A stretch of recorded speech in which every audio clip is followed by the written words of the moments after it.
इसमें एफ क्या था? A B C D E F G, तो 6 फ्रीडम है। अब आपको बताएं 19(1) एफ क्या था? ये भी राइट टू प्रॉपर्टी से है। तो हड़ताल हो, ऑयल एंड नेचुरल गैस का जो वो है भंडारण और वहाँ पे जो बनती है मैन्युफैक्चरिंग साइट जो होगा, एनटीपीसी कर लो, जब वहाँ वो भी तो स्टेट को रिप्रेजेंट कर रहा है, स्टेट को वहाँ पे राइट टू स्ट्राइक जो होगा वर्कर्स का, ब्लू कॉलर वर्कर्स का, तो क्या उसको हम स्ट्राइक नहीं मानेंगे?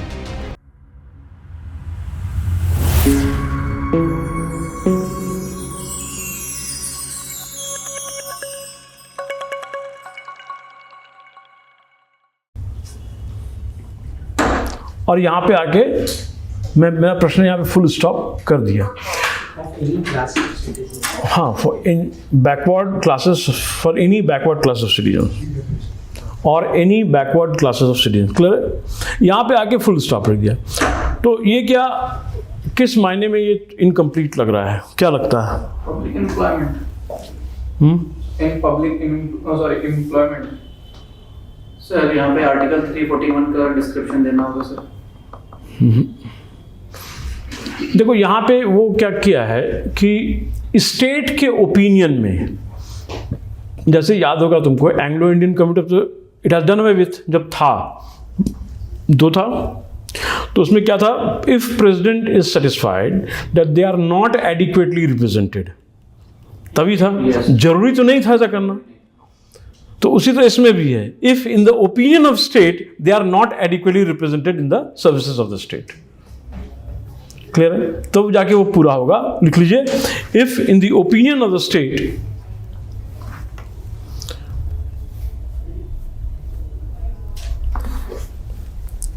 they are not adequately represented in services under the state.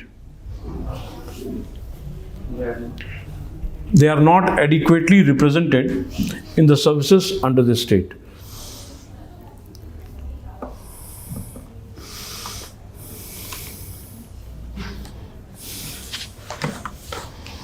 क्या मतलब हुआ इसका? अगर उस कम्युनिटी के लोग फेयर अमाउंट में नहीं है सर्विसेज में, तो स्टेट उनके लिए सेपरेट रिजर्वेशन का प्रोविजन कर सकती है।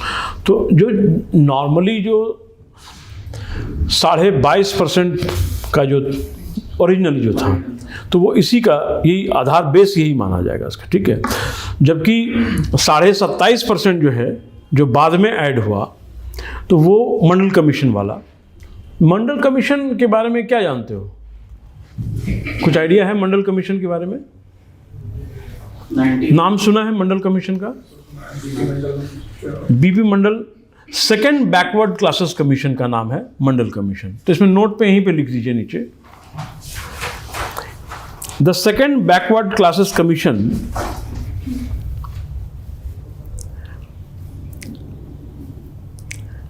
the second backward classes commission under the chairmanship of Dr. B.P. Mandal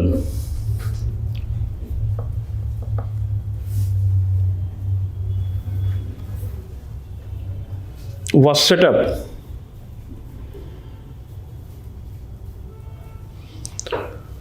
to investigate the conditions of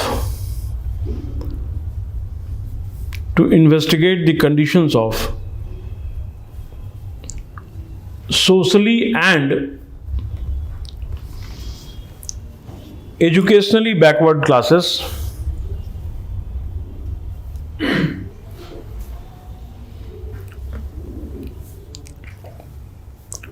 to suggest measures for their advancement.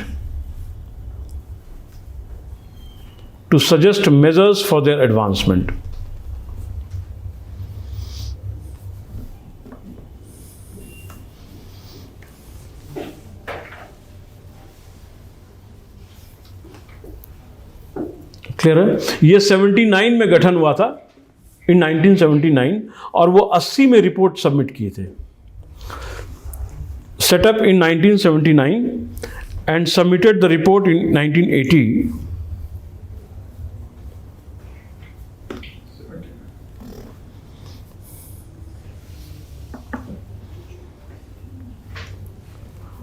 तो उन्होंने बोला अगर हम एससी और एसटी को एक्सक्लूड कर दें, एससी और एसटी को एक्सक्लूड कर दें, तो 3743 ऐसे बैकवर्ड कास्ट हैं जो कि सोशली और एजुकेशनली बैकवर्ड हैं, जिनके फेवर में 27% रिजर्वेशन उन्होंने बताया था।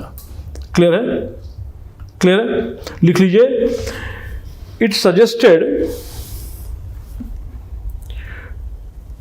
That as many as 3743 castes, excluding STs and SCs,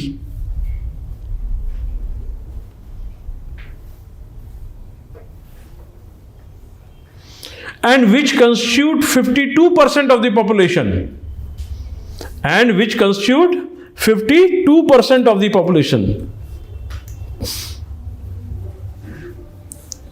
India's population,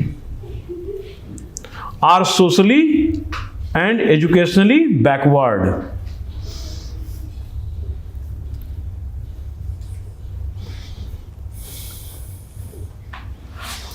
Therefore, 27% reservation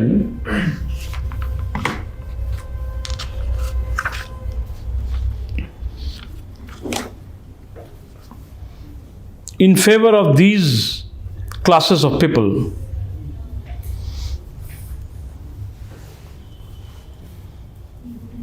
अब यहां पे प्रश्न ये आता है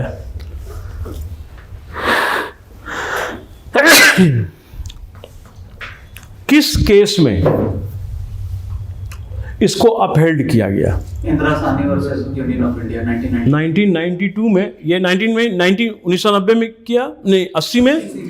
अब 1992 में इंदिरा सावनी केस था, उसमें इसको अपहेल्ड किया, यानी कि इनके जो मेजर्स हैं ये सही है, इसको इम्प्लीमेंट किया जाए।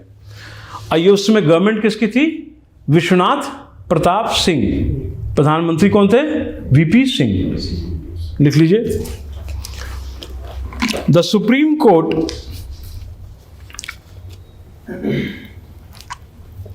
upheld the constitutional legality, upheld the constitutional legality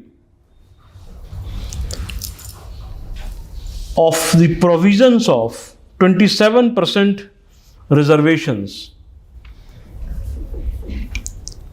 for OBCs.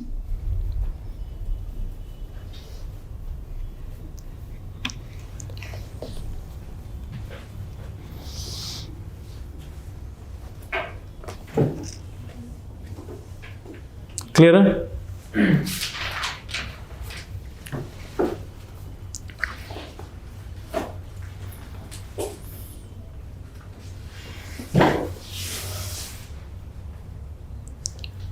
फिर लिखिए next point. It rejected the 10% reservation for EWS.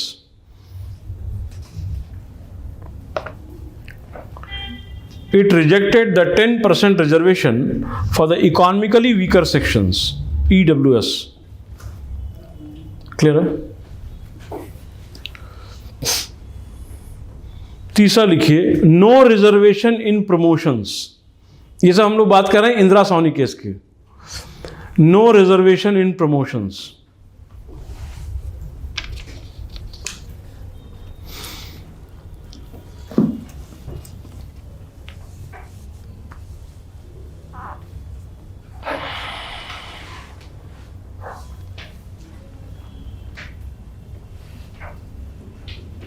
और एक और इम्पॉर्टेंट है कि बैकवर्ड क्लासेस कमीशन जो स्टैट्यूटरी बॉडी है उसका establishment.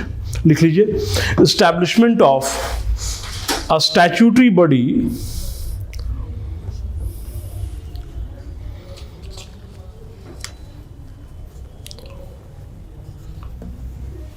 to examine the complaints of over and under inclusion in the list of OBCs. Over and under inclusion in the list of OBCs.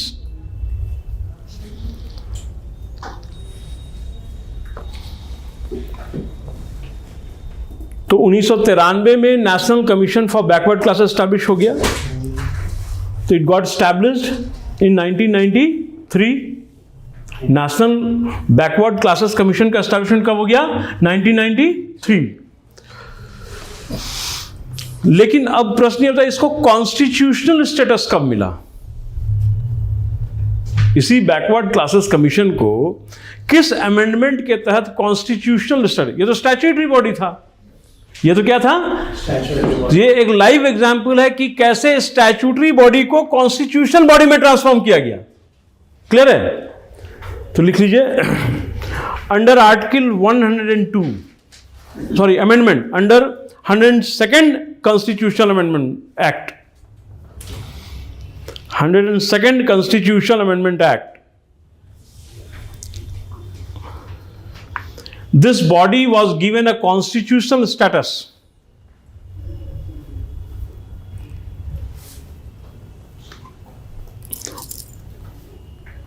अब वो 2018 कर दीजिए आप। अमेंडमेंट एक्ट के बाद देखिए 2018 में जो पास हुआ 102 संविधान संशोधन, 102nd Constitutional Amendment Act that was passed in 2018 gave it a constitutional status. अब अंडर आर्टिकल 338B, 338B, आप जानते हैं कि जो हम लोग चर्चा कर चुके हैं इस विषय में कि कॉन्स्टिट्यूशनल बॉडी जब होगा तो वो स्पेसिफाइड आर्टिकल के तहत होगा, तभी उसको मानेंगे कॉन्स्टिट्यूशनल बॉडी। तो ये 338B के तहत है।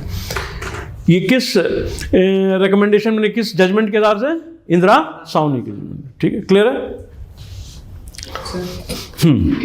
इनका स्टैट्यूटरी बॉडी से तो कौन सा एक्ट एस्टैब्लिश हुआ था सर? कौन से एक्ट एस्टैब्लिश हुआ था? स्टैट्यूटरी बॉडी है ना? स्टैट्यूटरी बॉडी एक एक्ट से स्टार्ट होता है। ठीक है, तो बैकवर्ड क्लासेस कमीशन एक्ट है, उससे क्या हुआ? स्टैट्यूट से पास हुआ, उसका एस्टैब्लिशमेंट हुआ। क्यों? क्योंकि जजमेंट आया, अब लेजिस्लेटिव इनैक्टमेंट के तहत उसको हम इंप्लीमेंट करेंगे। But it doesn't mean that amendment के तहत उसका, इट डजंट मीन दैट कि उस लॉ पास हुआ है तो वो कॉन्स्टिट्यूशनल बॉडी हो ही जाए। उसके लिए हम कॉन्स्टिट्यूशनल अमेंडमेंट प्रोवाइड किए कि 338B के तहत इसको अब स्टैट्यूटरी से कॉन्स्टिट्यूशनल स्टेटस बनाएंगे। ठीक है, नॉन स्टैट्यूटरी बॉडी का एग्जांपल बता सकते हैं आप लोग? Non statutory body, Lokpal, Lokayukta,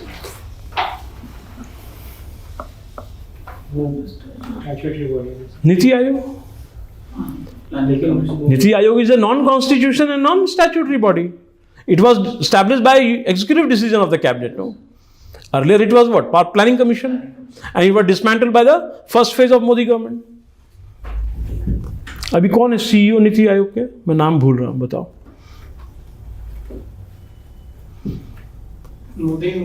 It should be on the tips. क्या नाम है? मैं दिमाग से मेरा चला गया।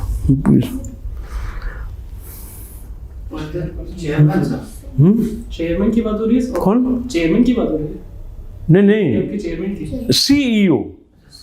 इसमें एक नया पोजीशन ऐड किया, पहले नहीं था सर। पहले चेयरपर्सन था, डिप्टी चेयरपर्सन था। Chairman used to be PM, deputy chairman कोई और व्यक्ति होता था। इसमें पहले जो मुझे ध्यान है, पहले जिस फर्स्ट फेज में जो आया था उसमें अरविंद पानगृह को लाया, कोलंबिया यूनिवर्सिटी के प्रोफेसर। ठीक है, फिर अमिताभ कांत आए थे। तो अभी एग्जैक्टली कौन है? राजीव कुमार या समथिंग ऐसे नाम था, बीच में एक और। हाँ, वो उसको, वो जब वहाँ उस पोजीशन से इनको इसमें भी लाया गया था, नीति आयोग। आगे बढ़े, अब 16(4)A पे चलिए। एडेड बाय 70, सबसे पहले 77th 77, हाँ ठीक है, 1995। हाँ लिखिए, 1995 में 77th कॉन्स्टिट्यूशनल अमेंडमेंट एक्ट से ऐड हुआ। ये 16(4)A की बात की जा रही है।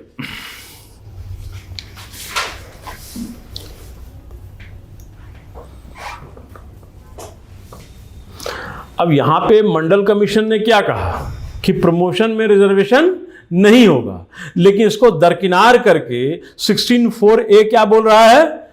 अमेंडमेंट के साथ क्या इसमें हो गया कि प्रमोशन रिजर्वेशन में भी, रिजर्वेशन प्रमोशन में भी होगा, प्रोन्नति में भी। किसके लिए? एसटीज और एसटीज के लिए। लिख लीजिए, enabling the parliament to provide reservations for SCs and STs in promotions,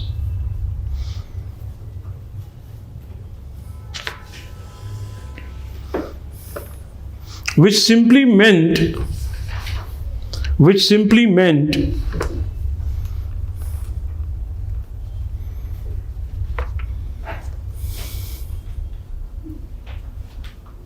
that despite Mandal Commission's observation,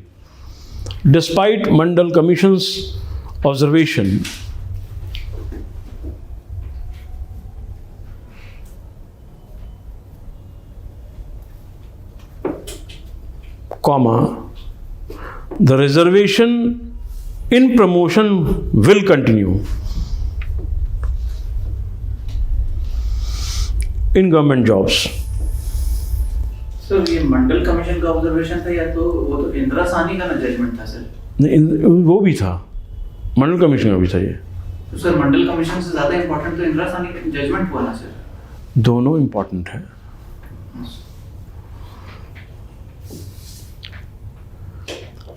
sixteen 4A किसके संदर्भ में है? Reservation in promotions. किस अमेंडमेंट से ऐड हुआ? 77। अब 4B है, 16 4B लिखिए, 16 4B ये भी ऐड हुआ 81st कॉन्स्टिट्यूशन अमेंडमेंट, लिखिए 81st कॉन्स्टिट्यूशनल अमेंडमेंट एक्ट से।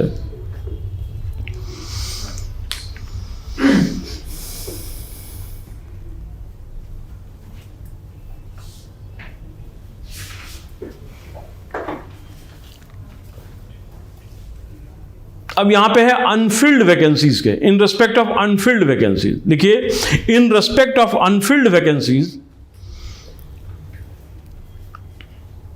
Due to unavailability of eligible candidates,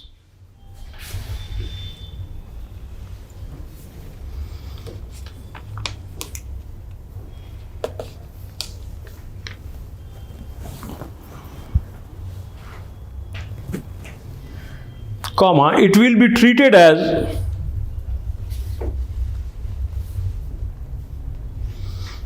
a separate class of vacancies. It will be treated as separate class of vacancies, thus ending the 50% ceiling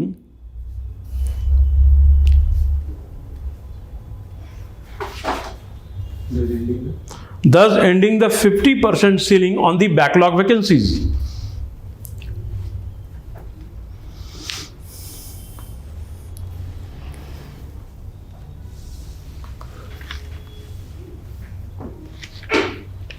पढ़िए इसको, क्या मतलब हुआ इसका? Sir ये 81st constitutional amendment act जो है 2000 में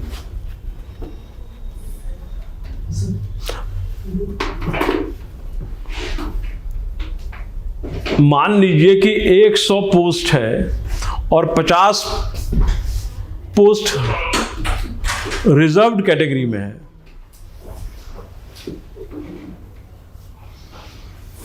थैंक यू, किसी का ध्यान उधर नहीं किया था। 100 में से 50 पोस्ट क्या है? रिजर्व्ड कैटेगरी का है, लेकिन 36 ही भरा गया, तो 14 क्या हो गया? खाली रहा ना, अनफिल्ड हो गया। तो वो 14 पोस्ट को हम कैरी ओवर कर देंगे, नेक्स्ट सेपरेट वैकेंसी में क्रिएट करेंगे। ये क्लियर हुआ, समझ में आया? वो नहीं है कि अब वो जब एलिजिबल कैंडिडेट का मतलब SC ST उनको नहीं मिला उस लेवल पे, तो वो अनरिजर्व कैटेगरी से नहीं डाल देंगे उसमें। वो भराएगा तो हमेशा रिजर्व कैटेगरी से भराएगा, लेकिन वो अब सेपरेट उसके लिए नोटिफिकेशन आएगा और वो 15 पोजीशन के लिए लागू हुआ। क्लियर है? समझ में आया? तो इससे क्या समझ रहे हैं आप लोग? ये जो हम लोग पढ़ रहे हैं, इससे हम लोग सब प्रभावित हैं इस आर्टिकल से, बुरी तरीके से। बुरी तरीके से। जब जैसे वो तो सरकार की बात है, वो हम लोगों के हाथ में है भी नहीं। तो क्या लगता है अगर आपको बना दिया जाए ये commissioner, assistant commissioner on this all aspects to see, first ही पोस्टिंग हो जाए ऐसा, तो क्या करेंगे आप? What will be your step? Assistant commissioner में तो सर एग्जीक्यूट ही करना रहता है इसको, हम तो पॉलिसी फॉर्मुलेशन में रहेंगे नहीं सर। मान लीजिए पॉलिसी फॉर्मुलेशन में नहीं शुरुआती दौर पर रहता है, लेकिन आप सजेशन दे सकते हैं सरकार को। सजेशन यही है कि सर ये तो पहले, क्योंकि आप उसी दायरे से आए हैं उठकर, ठीक है। आज इन्होंने क्यों बात की इतनी? क्योंकि इनके साथ हुआ तब ना इनको पिंच किया ये चीज। डिप्रेस्ड क्लासेस, डिप्रेस्ड क्यों बात किया इन्होंने? He was one among who suffered a lot, that's why he tried to and he became adamant, ठीक है। तो जो व्यक्ति जिससे प्रभावित होता है वो उसको और अच्छा से इम्प्लीमेंट कर सकता है, सुधार करके रिफॉर्मिस्ट हो सकता है, वो रिफॉर्मिस्ट कहलाए। Was he not a social reformer? He was social reformer. Sir लेकिन ये कॉन्ट्रडिक्शन नहीं है सर कि 1995 में जो ये प्रोविजन ला दिया गया, ये सुप्रीम कोर्ट के ऑर्डर की अवहेलना है सर, साफ तौर पे। इंदिरा साहनी जजमेंट में जब ये बात साफ तौर पे कहा जा रहा है कि 50 से ऊपर नहीं होना चाहिए, 50 से ऊपर नहीं जाएगा, और दूसरा ये कि प्रमोशन जो है रिजर्वेशन नहीं होना चाहिए, नहीं होगा। दो का साफ ब्लैटेंट अपोज है इसमें। तो सर ये ब्लैटेंट यहाँ पे ये हुआ, तो फिर ये सुप्रीम कोर्ट में चैलेंज क्यों नहीं हुआ सर? अगर सुप्रीम कोर्ट के ऑर्डर को डिफाई करके हम पार्लियामेंट से एक एक्ट पास कर लेते हैं, तो फिर उसको चैलेंज किया जाना चाहिए था सुप्रीम कोर्ट में, उसको फिर रोकना चाहिए था। देखो ये इस डेमोक्रेसी है, इट गोज विथ पॉपुलेशन, ठीक है, it goes with population. So you can not से, कल को अगर कोई मान लो कि किसी को फांसी दिया जाता है, तो सवेरे ही सवेरे देखते हैं आप उसको फांसी दे दिया जाता है। अप्रोरियस सिचुएशन किसी भी हालत में जुडिशरी इसको नहीं क्रिएट करेगा। कोई भी जानता है भावना से कुछ बदल सकता है, सिनेरियो चेंज हो सकता है, तो ऐसा कोई भी काम वो ऐसा नहीं करेगा जो कि जिसकी भावना ठेस पहुंचे इसमें। तो धीरे धीरे ग्रेजुअली होता भी चला जाएगा, लोगों को पता भी नहीं चलेगा और लोग इससे अभ्यस्त भी हो जाएंगे। इस टाइप से काम करता है वो। तब तक तो दूसरा अल्टरनेटिव आ ही जाएगा डेमोक्रेसी में, यही चीज़ है, ठीक है। तो हम लोग कौन कौन सा पढ़ लिए आर्टिकल? 16 ठीक है, बहुत बढ़िया। तो 16 का कौन कौन सा पढ़िए, देखो कौन कौन सा आर्टिकल हो गया। 1 हो गया, 2 हो गया, 3 हो गया। आई 5 पे, 16 क्लाउज 5 पे।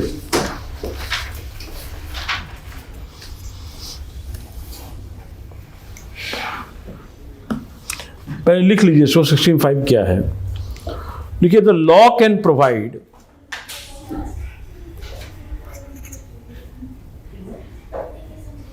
that the incumbent of an office,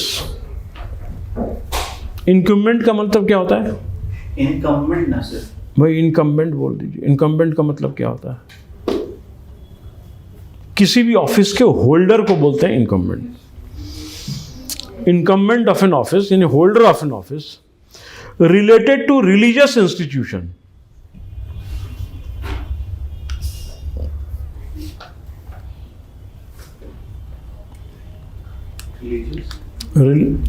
related to religious institution, clear है?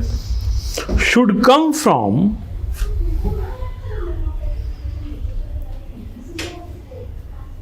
That particular religion.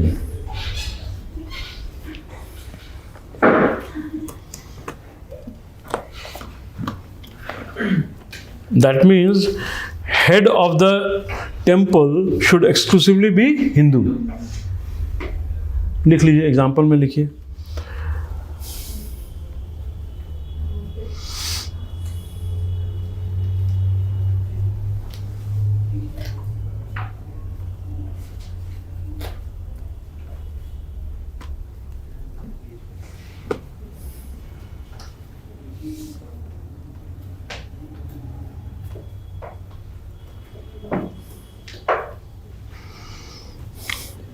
अनटचेबिलिटी क्या है? What do you mean by untouchability?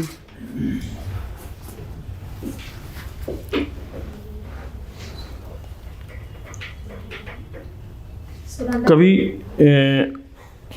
ऐसा आपने अपने जीवन में कभी महसूस किया हो, किसी को आपने ऐसा ट्रीटमेंट दिया हो स्कूल से लेके कॉलेज तक में, जो अनटचेबल उसके साथ मैं नहीं बैठूंगी? जैसे हमने नहीं किया बट हमने देखा ऐसा होते हुए। आप लोग कभी ऐसा हुआ है, फील हुआ है कभी? कहाँ पे हुआ है? अपने So it was 2 times. हाँ। When I was 7th standard, तो एक लड़के ने मेरे साथ बैठने के लिए मना कर दिया था। क्या कर दिया था? मेरे साथ बैठने के लिए मना कर दिया था। मेरे साथ बैठ, क्यों मना कर दिया था? For obvious reason. नहीं तो इससे क्या मैंने, वो क्या हायर कास्ट का था इस टाइप से? अब मुझे नहीं पता वो किस कास्ट का है। मुझे अपनी कास्ट पे नहीं पता कभी। अच्छा। मेरे पेरेंट्स से पूछा नहीं, मुझे बताया नहीं। अच्छा अच्छा मुझे अच्छा। पता कि एससी कैटेगरी के अंडर आता, पर एग्जैक्ट कास्ट मुझे नहीं पता। कहाँ, जहाँ तमिलनाडु में? नहीं, ये झारखंड की बात है, धनबाद की। अच्छा, झारखंड की बात हो रही है, धनबाद में। और कोई ऐसा? और फिर एक बार तब हुआ था, हम लोग गाँव गए हुए थे, तो मेरे सामने हुआ था कि शायद पानी के लिए लोग लड़ रहे थे इसी बात पे। तो किसी को वंचित किया गया था पानी की सुविधा से? मतलब उसने शायद पानी मांगा था किसी से और फिर उसको लोग डांट रहे थे। अभी रिसेंटली एक डॉक्यूमेंट्री देखा था, देखो ये बताएगा। इलेक्शंस बोधगया बिहार में, वहाँ पर पास में एक गांव था और इंटरव्यू में एक लड़का ऐसे ही टहल रहा था गांव के सामने, तो इंटरव्यू ने पूछा कि तुम कहाँ से हो, क्या हो? तो उसने बोला कि मैं टहलता हूँ, पंचर लगाता हूँ और यही पास में मेरा घर है और घर में पानी नहीं होता यूजुअली, लेकिन वो इंटरव्यूअर ने पूछा कि सामने तो पंप है, वहीं से ले लेते। तो वो बोलता कि वो जो पंप है वो हायर कास्ट के लोग यूज़ करते, मैं यूज़ नहीं कर सकता उसको। ये कहानी कहाँ की है? बोधगया। बिहार, बोधगया। गया के पास एक गाँव सही। तो लास्ट में गया, बोधगया। So usually भी जो ऐसे बोलते हैं लोअर कास्ट के लोग हैं वो गांव के बाहर वाली आउटस्कर्ट्स में, मतलब बाहर की साइड रहते हैं यूजुअली, और अंदर बीच में जो हायर कास्ट है वो बीच में अच्छी जगह पे रहते हैं, उनको बाहर की साइड रखते हैं। और कर्नाटका के बहुत सारे गांव ऐसा है कि उनका सेटलमेंट्स सेपरेट होता है। बिहार में भी ऐसे सुना है मैं हम लोग के यहाँ भी होता था कुछ साल पहले तक, तो कि जैसे नाई है, अगर वो आ जाता है तो हम लोग, वो अगर हमारे हेड ऑफ़ द फैमिली उनके सामने बैठ नहीं सकता है। वो जब हम लोग बच्चे थे देखते थे, तो हमारे ग्रैंडफादर के सामने वो खड़ा नहीं हो सकता, मैंने बैठ नहीं सकता, वो ऐसे छिपे रहेगा, इधर जाएगा। वो कितना उसको कॉन्फिडेंस दिया जाए, लेकिन उसके अंदर वो चीज़ है कि कैसे, तो बहुत ख़राब भी लगता था हम लोग। कभी अब सिचुएशन कहीं एडवर्स भी हो गई है सर। हाँ भी हो गया है। हाँ, उल्टा भी हो गया। हाँ, उल्टा भी हो चुका है। नहीं, कुछ भी हो, either of the case is bad, it's inhuman, it's inhuman.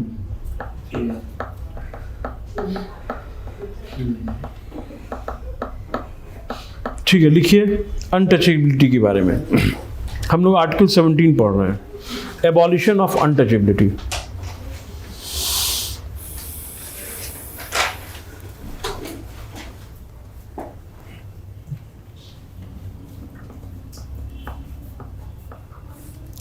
ये फंडामेंटल राइट जो आपको मिला है, ये not only against government, not only against state, but also against private individual, ये ध्यान रखें। तो सबसे पहले लिखिए, it is not only against government but also against state, but also against private individuals.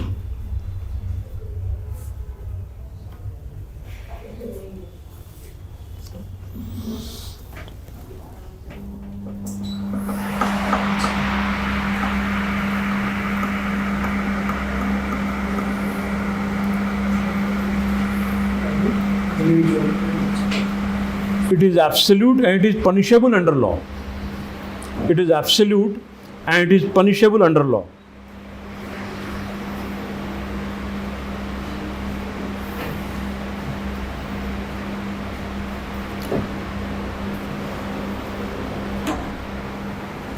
अच्छा, अब यहाँ प्रश्न ये है कि कोई व्यक्ति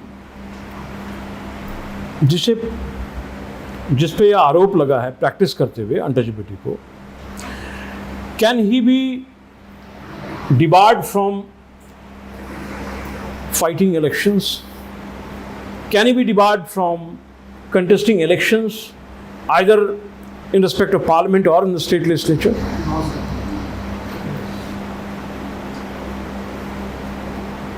हालांकि ऐसा प्रोविजन होना चाहिए।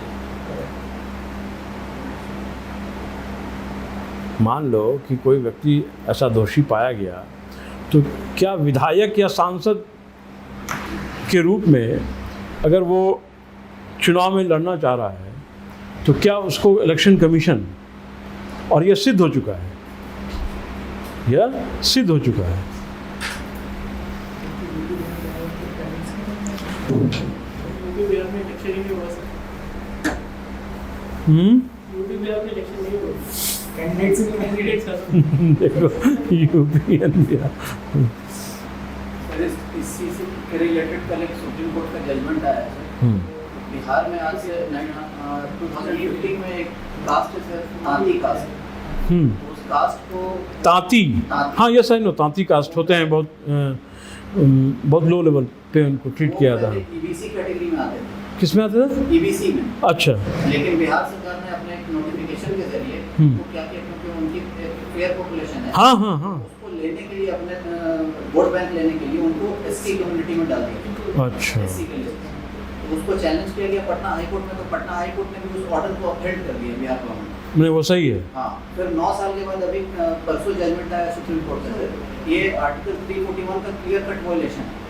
ये स्टेट ये जानबूझ करके सिर्फ अपने वोट बैंक के लिए हरकत की गई है, और पटना हाई कोर्ट को सिर्फ ऐसे ही बोला गया कि आप इतनी ऐसा ब्लंडर कैसे कर सकते हैं, और फिर उस ऑर्डर को पूरा क्वैश कर दिया। अब फिर 9 साल का जो इनजस्टिस हुआ कि जो लोग एससी कम्युनिटी के जो वाकई हैं उनको तो 9 साल के लिए उनका जो भी सीट रहा होगा उस सीट में तो ये लोग आगे एंट्री के लिए, और सिर्फ इतना ही नहीं, हर जगह पे और भी कई जगह पे उनको एडवांटेज मिलता है सर। एक ईवी कार भी अगर खरीदने के लिए जा रहे हैं तो जनरल कैटेगरी को 1.25 लाख रुपये का कंसेशन मिलेगा, लेकिन अगर कोई एससी कम्युनिटी से है तो उसको 1.5 लाख रुपये कंसेशन मिलेगा। कई सारे कंसेशन भी मिलते हैं सर उसके अलावा। पर लेकिन कौन कौन सा, देखो हम लोग जो पढ़ रहे हैं वो पढ़ रहे हैं संवैधानिक तौर पर, तो संवैधानिक तौर पर कौन कौन सा एक्ट है जो अनटचेबिलिटी के ऑफेंस से घेरे में आ रहा है, पहले वो समझ लेते हैं, लिख लीजिए उसको पहले। The act of offence include preaching untouchability directly or indirectly, point number 1। preaching का मतलब क्या होता है? प्रचार प्रसार करना, यानी आप दूसरे को बहका रहे हैं, कहने का मतलब ये, तो जो बहक के वो काम हो तो होगा, आप भी जाएंगे, दोनों जाएंगे, ठीक है। तो प्रीचिंग अनटचेबिलिटी डायरेक्टली और इनडायरेक्टली।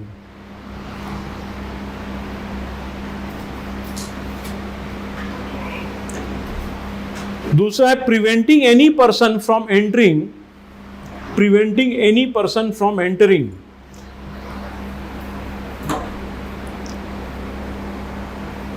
अब कहाँ कहाँ पे प्रवेश के लिए बताया गया है कि वो आपको ऐसा नहीं करना है। दुकान में, शॉप्स, ठीक है, hotels, restaurant, public place of worship, ये बड़ा इंपॉर्टेंट है। सबरी पब्लिक प्लेस ऑफ वर्शिप थोड़ा इन लाइन है सर। हाँ, many private place of worship जहाँ कुछ लोगों को अलाउ नहीं किया जाता है, स्पेशली इन साउथ इंडिया। अच्छा हाँ, साउथ इंडिया सबरीमाला वाले में तो ज़्यादा आया था ये। आप लोग थोड़ा स्टडी कीजिएगा, यहाँ पे अभी मैं लिखवा रहा हूँ, उसमें नोट लिख लीजिएगा कि सबरीमाला इंसिडेंट को हम लोगों को थोड़ा सा स्टडी करना है। सबरीमाला जो है वो जेंडर बेस है, कास्ट बेस में। हाँ वो तो अलग केस है, लेकिन उसको क्योंकि वो इम्पॉर्टेंट है एग्जामिनेशन पॉइंट ऑफ व्यू से, इसलिए पढ़ लीजिए। तो पब्लिक प्लेस ऑफ वर्शिप हो गया, and place of public entertainment.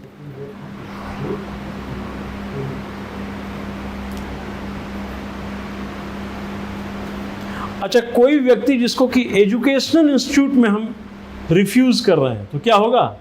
Untouchable. Question ये है, एजुकेशनल इंस्टीट्यूट में प्रवेश नहीं दिया जा रहा है, हाँ हाँ, अनटचेबिलिटी तो होगा, बिल्कुल होगा। हॉस्पिटल्स में होगा, बिल्कुल होगा। लिखिए, refusing to admit persons in hospitals and educational institutions, refusing to admit a person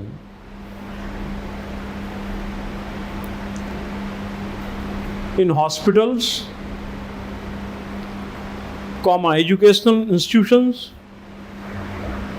और hostels में भी established for public benefit,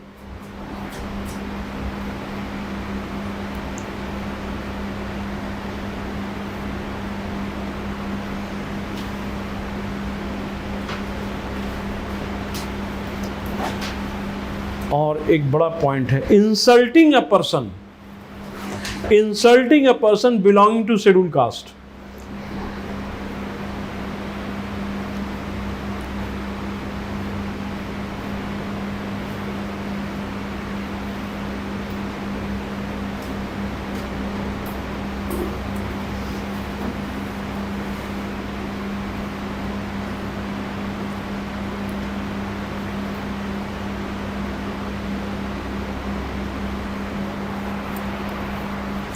इसमें जो जो केस पढ़ना है लिखिए, पहले आप लोगों को केस पढ़ना पड़ेगा। लिखिए, People's Union for Democratic Rights versus Union of India 1982 case. People's Union for Democratic Rights versus Union of India.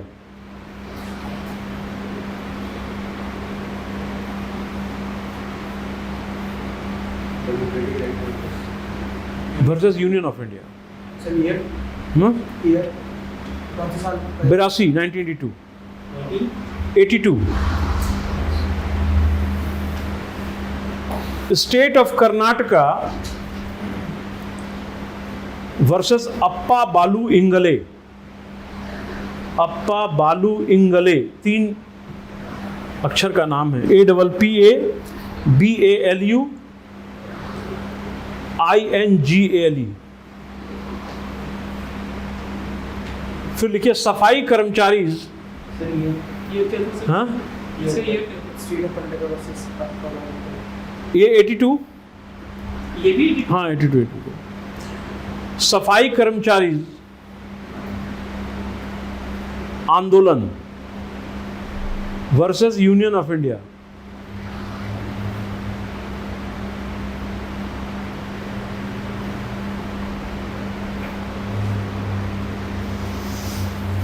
अब ये सब केसेस को ध्यान में रखते हुए कोर्ट ने कुछ गाइडलाइंस प्रोवाइड किया है, वो लिखेंगे। लिखिए, ये तो आप लोगों को पढ़ना है, स्पेशली ये होमवर्क रहा आपके लिए, ये तीनों। इसका भी ईयर क्या था? हाँ, सफाई कर्मचारी ये 1993।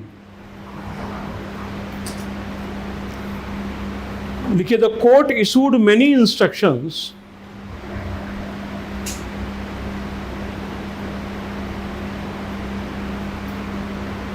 in this matter.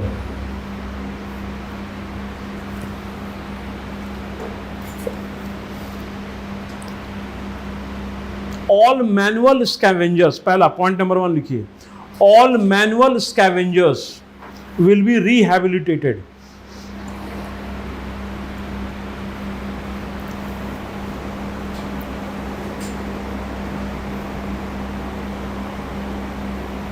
दूसरा लिखिए, scholarship for the children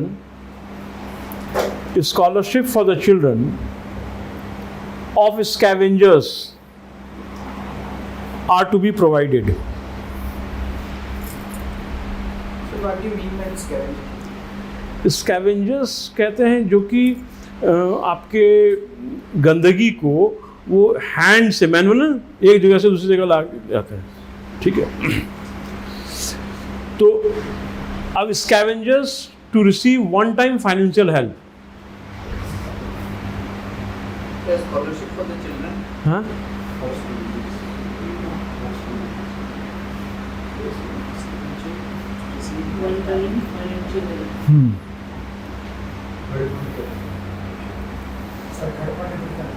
third point, पहला पॉइंट क्या लिखा? रिहैबिलिटेशन के बारे में बात किया गया है। भाई सिंपल है, आप जाएंगे, आपके एरिया में ऐसा होगा, you are a change agent, will you not try to bring their reforms in their conditions? Definitely you would. तो ये तब हुआ, लीगल तब हुआ जबकि ये सब कोर्ट ने डायरेक्शंस दिया। सेकेंड आइए, स्कॉलरशिप फॉर चिल्ड्रन, ये स्कॉलरशिप लिख लिया आपने। तीसरा, financial help, one time financial help भी मिलेगा उन लोगों को, ठीक है। और उनके घर के एक सदस्य को स्किल्ड ट्रेनिंग दी जाएगी जॉब के लिए। लिख लीजिए, अपने लैंग्वेज में बना के लिखिए इसको। Each household should have one member to receive skilled training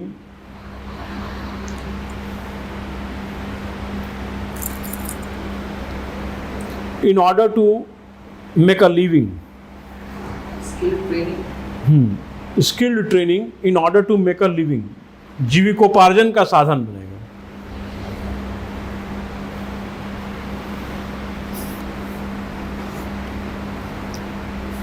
sewer में किसी का डेथ हो जाता है, सीवर साफ कर रहा है, उसी में किसी का डेथ हो गया, कंपनसेशन लिखिए, एडिक्वेट कंपनसेशन फॉर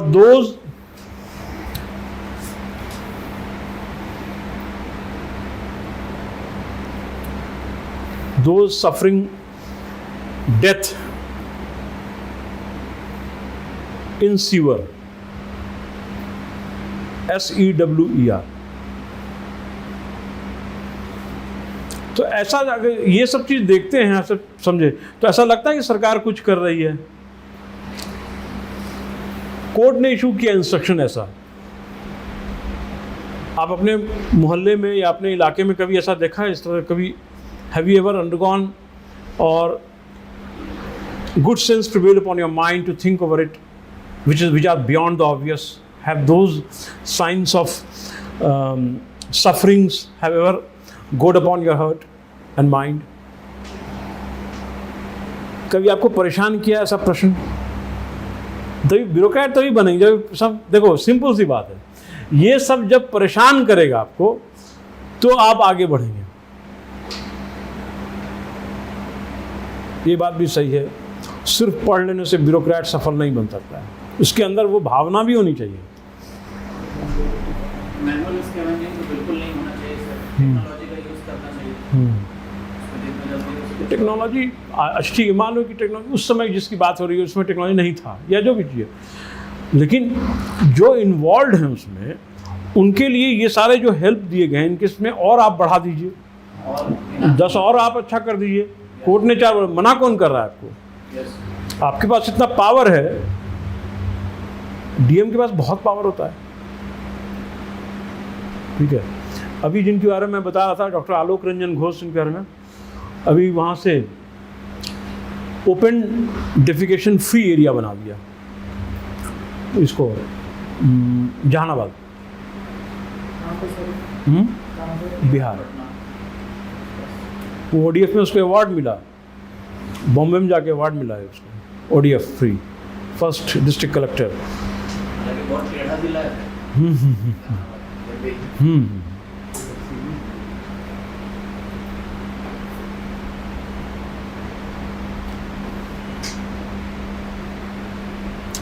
अब आ जाइए हम लोग 17, 16 से 17 एक बार देख लीजिए, उसके बाद हम लोग चलते हैं एबॉलिशन ऑफ टाइटल्स पे 18।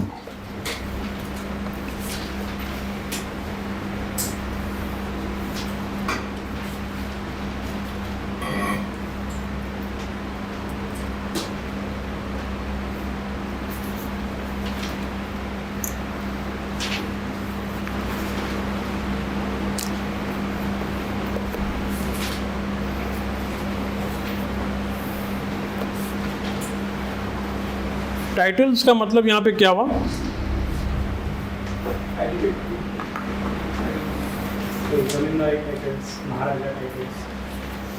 महाराजा नहीं होगा, सर लग सकता है, राय चौधरी सर, महाराजा क्यों नहीं लगेगा भाई? 14 to 18 हम लोग क्या पढ़ रहे हैं? राइट टू इक्वालिटी पढ़ रहे हैं ना, समानता का अधिकार। तो वो सारे कार्य जो संवैधानिक तौर पर इनइक्वालिटीज को खत्म करे, उसकी बात कर रहे हैं ना हम लोग। तो टाइटल्स क्या करता है? वो डिस्टेंस गैप बढ़ा देगा, गैप बढ़ा देगा, इसीलिए एबॉलिशन ऑफ टाइटल्स की बात की गई। लिखिए point number 1,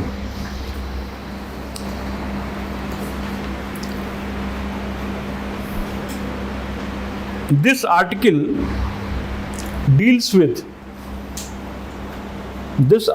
deals with abolition of titles to end artificial distinction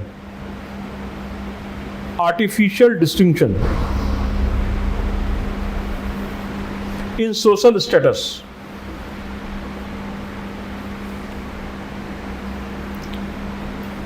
among people.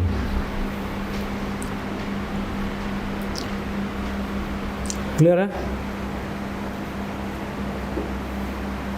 क्या क्लियर है? मैंने आप अगर अच्छा काम करें तो आपको पद्मश्री ना मिले, पद्म विभूषण ना मिले।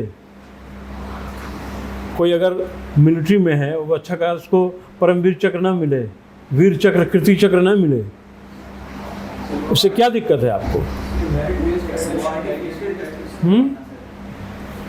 वो तो नेशनल रिप्यूट है, एक ऑनर है। तो वो भी तो कॉमन ऑर्डिनरी मैन से उसको एक्स्ट्रा ऑर्डिनरी बना रहा है, वहाँ भी तो गैप क्रिएट कर रहा है। पद्म विभूषण, पद्मश्री, लेकिन वो सब क्वालिफाइड टाइटल्स, संस्कृत विशारद, क्वालिफाइड टाइटल्स तो वहाँ पे क्या है कि उनको एक्सेप्शन में माना गया है। मिलिट्री और एकेडमिक डिस्टिंक्शन को एक्सेप्शन माना गया। लिख लीजिए आप 18(1) पे चलिए। 18(1) पे नॉट बीइंग एन एकेडमिक और military distinction, not being an academic or military distinction,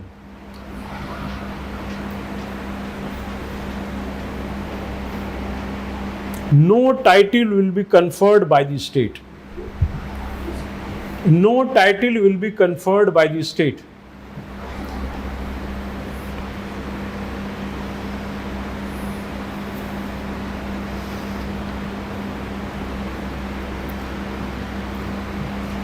अभी मैं कुछ ही दिन पहले पढ़ रहा था, दिलीप कुमार कुछ साल पहले, दिन नहीं कुछ साल पहले, दिलीप कुमार जो कि ट्रेजरी किंग माने जाते हैं, नाम सुना है आप लोग? उनको पाकिस्तान का हाईएस्ट सिविलियन ऑनर अवार्ड, निशान इम्तियाज। तो अब यहाँ पे he being an Indian, he accepted the honour given by foreign state. ठीक है, तो क्या ये वायलेशन है? नो सर, क्योंकि सर प्रधानमंत्री को भी भूटान से हाईएस्ट सिविलियन अवार्ड मिला था, रशिया से भी तो सर मिला है, प्रधानमंत्री को तो रशिया से। लेकिन 18(2) तो ये साफ कहता है, 18(2) क्या कह रहा है कि no citizen of India will receive any honour conferred by the foreign state. लिख लीजिए, पहले लिख लीजिए, तब इस पर चर्चा करते हैं। No citizen of India will accept any title from any of the foreign state.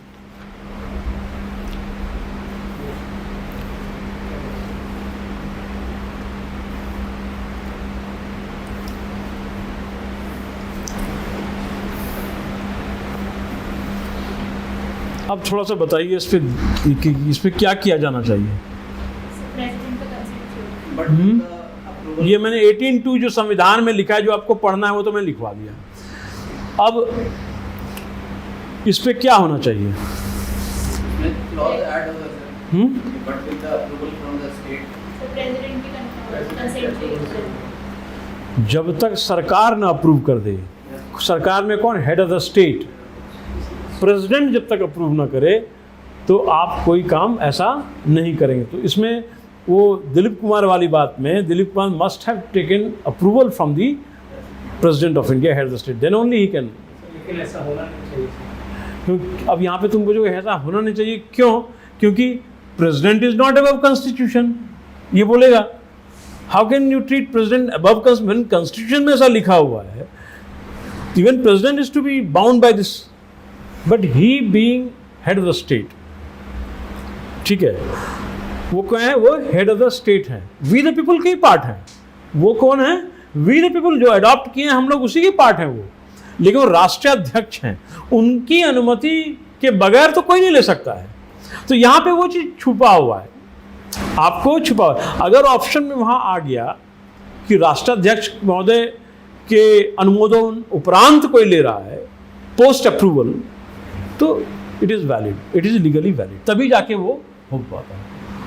आपको अभी क्या, जितने भी सेलिब्रिटी हैं ना, तो उनको फॉरेन डॉक्टरेट डिग्री मिलती है, तो उनको इन्फॉर्म करना पड़ता है कि भाई हमको वहाँ से मिल रहा है, वहाँ से स्वीकृति के बाद ही वो जाते हैं। तो ये चीज़ तो हम लोग को बताया तो नहीं जाएगा, ये तो अंडरस्टूड है ये चीज़, ठीक है, क्लियर है। It is only after the approval of the head of the state. अब आइए 18(3) पे।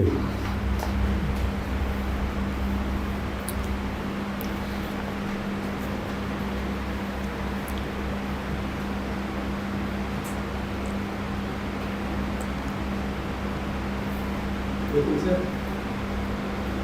the consent of the president should not be there. क्या?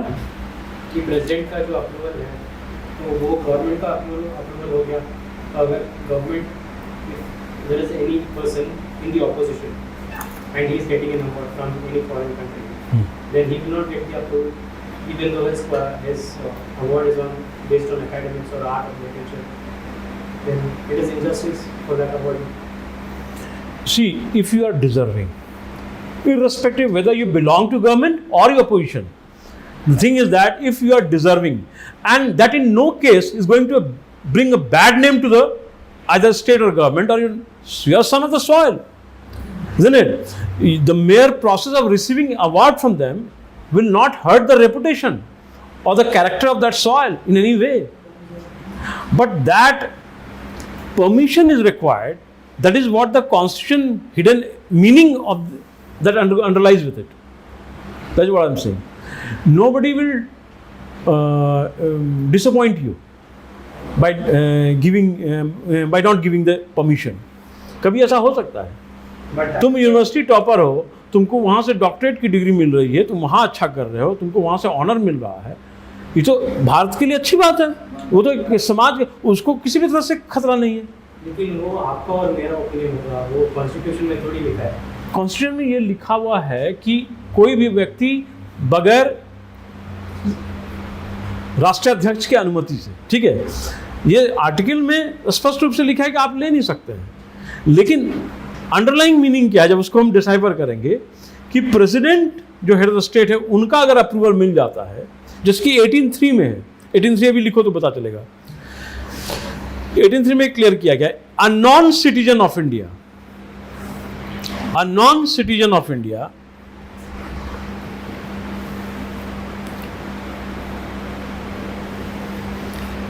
will not, while he holds any office of profit or trust under the state, office of profit, लाभ का पद, or trust under the state,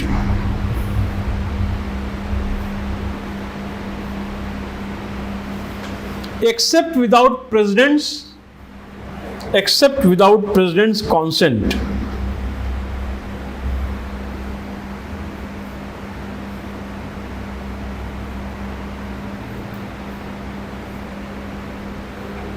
comma, any title from any foreign state,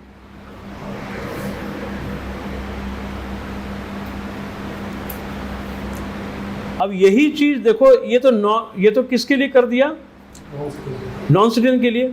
अब 18(4) में कर दिया any person कर दिया, यानी वो सिटीजन का आर्टिकल बढ़ रहा है ना, आर्टिकल 18 आया था, हम लोग से पढ़े क्या, एबॉलिशन ऑफ टाइटल, फिर 1, 2, 3, 4 इसका सबसेक्शन जब पढ़ते हैं तो ये पाते हैं कि फर्स्ट और सेकंड में ये बात क्लियर वे में नहीं किया गया, लेकिन थर्ड और फोर्थ में, थर्ड में तो नॉन सिटीजन के लिए है और फोर्थ में एनी पर्सन, फोर्थ जब आप पढ़ेंगे तो लिखा गया है any person without the consent of president,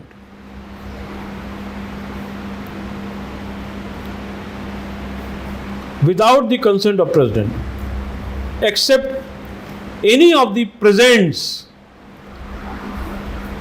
comma, emoluments,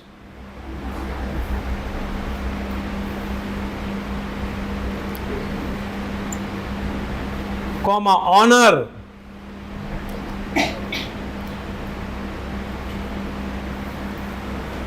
of any kind from any foreign state, from any foreign state। तो जब तक ये 4 सेक्शन नहीं पढ़ेगा, 4 क्लाउज नहीं पढ़ेगा, उसे पूरा क्लियर ही नहीं होगा। वो तो चाहेगा कि जैसे हम अगर अच्छा काम कर रहे हैं, हमको मिल गया तो ठीक है, even without any approval I can have it, but that is not actually so. पहला दूसरा क्लियर है, तीसरा चौथा पूरा दोनों क्लियर है। पहले दूसरे में क्या है, फर्स्ट सेकंड में क्या डिफरेंस है,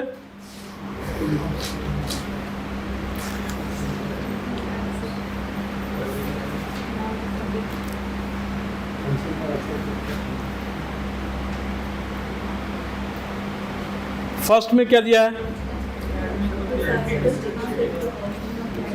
फर्स्ट में एक्सेप्शन दिया गया है एकेडमिक और मिलिट्री का, क्लियर है?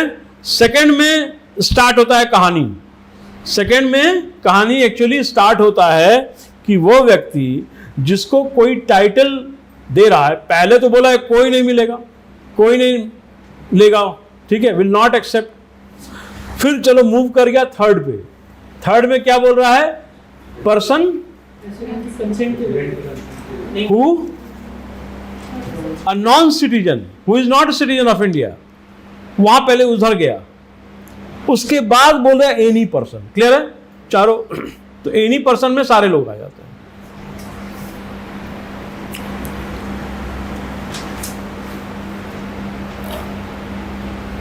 अच्छा, अवार्ड और टाइटल में कोई डिफरेंस है क्या? सोच के बताइए तो, 1 मिनट सोचिए फिर बताइए। अवार्ड और टाइटल में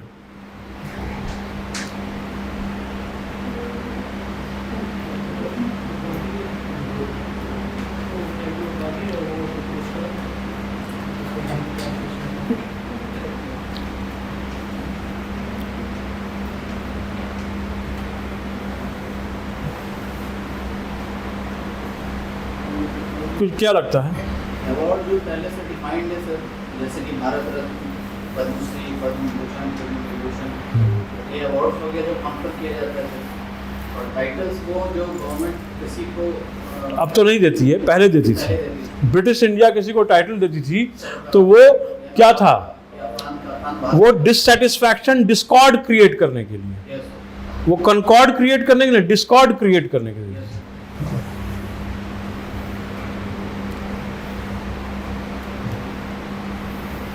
तो हम लोग कहां से कहां तक आ गए? 12 से लेकर 18। अब आइए 19 पे।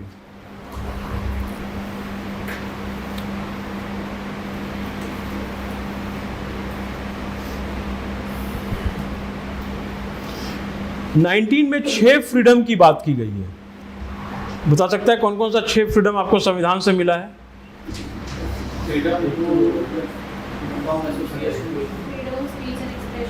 Very good. सबसे पहले तो बोलने का अधिकार, सबसे पहले बच्चे को बोलने का अधिकार होना चाहिए। अच्छा, फ्रीडम ऑफ प्रेस क्या है? फंडामेंटल राइट है या नहीं? अगर वहां पे आर्टिकल 19 में इंफर्ड है, तो उसको क्या बोलेंगे, कैसे लिखेंगे? अगर बोला गया कि freedom of press is a fundamental right और नॉट, तो आपका अगर यही प्रश्न आ गया और इसको 25 शब्द में लिखना है, क्या लिखेंगे आप इसके बाद?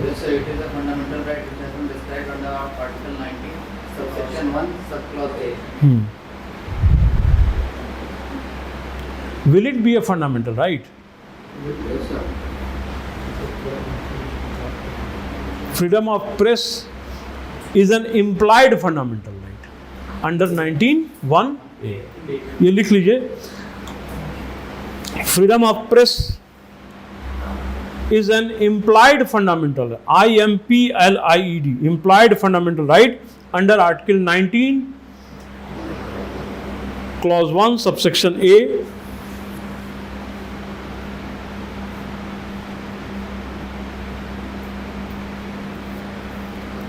हाँ, हम अपने मूल प्रश्न पे चलते हैं। अभी हमने ये पूछा था कि 6 स्वतंत्रता का अधिकार, जो 6 बेसिक फ्रीडम मिला, वो क्या क्या मिला है?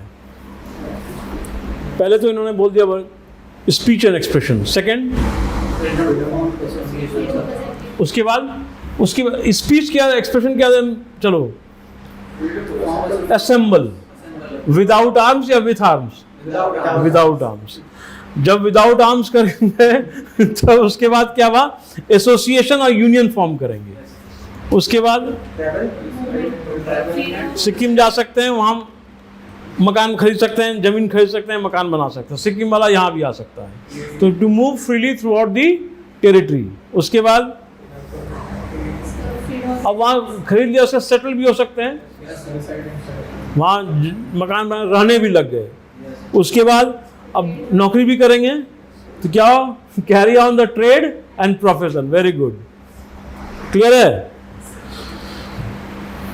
अच्छा, इसमें एफ क्या था? ABCDEF G, तो 6 फ्रीडम है। अब आपको बताएं 19(1)F क्या था? ये भी राइट टू प्रॉपर्टी से रिलेटेड, संपत्ति का अधिकार। तो संपत्ति का अधिकार 31 में भी है और 19(1)F में भी था, जो कि डिलीट किया। क्लियर है? तो ये लिख लीजिए, 6 फ्रीडम पहले लिख लीजिए फटाफट। 6 फ्रीडम, ये अपने से लिख के दिखाइए तो। 6 फ्रीडम लिखिए।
लिख लिया 6।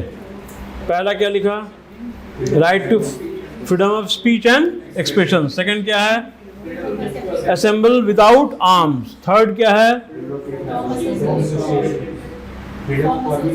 To form union and association. Fourth क्या है? Freedom of movement, free movement to any territory. ठीक है। उसके बाद क्या है? सेटलमेंट। ठीक है, सेटलमेंट, फ्रीडम ऑफ सेटल। उसके बाद क्या है? उसके बाद कैरिंग आउट एनी ट्रेड और प्रोफेशन। क्लियर है? 19(1)F नोट में ला दीजिए। 19(1)F let's to right to property, ये कर दीजिए। अब यहाँ पे एक प्रश्न है मेरा, नाउ माय क्वेश्चन। यहाँ पे हम क्या देखते हैं कि 19(1)B में क्या लिखा हुआ है? फ्रीडम टू पीसफुल असेंबली, है ना? अब यहाँ पे क्वेश्चन आता है कि राइट टू स्ट्राइक, स्ट्राइक करने का अधिकार किसको? मजदूरों को। कहाँ पे? उद्योग में। क्लियर है? तो राइट टू स्ट्राइक क्या फंडामेंटल राइट होगा या नहीं होगा? हम काम नहीं कर रहे हैं। हम क्या, हमने स्ट्राइक किया, पीसफुल असेंबल किया, आर्म्स तो है नहीं मेरे पास, और हम विरोध कर रहे हैं किसी चीज का। तो विल इट नॉट बी, ये तो मेरा अधिकार है ना कि अगर हम संतुष्ट नहीं हैं आपके कंपनसेशन से, मेरे चार्टर ऑफ डिमांड्स को आप नहीं माने, तो हम नहीं काम पे जाएंगे।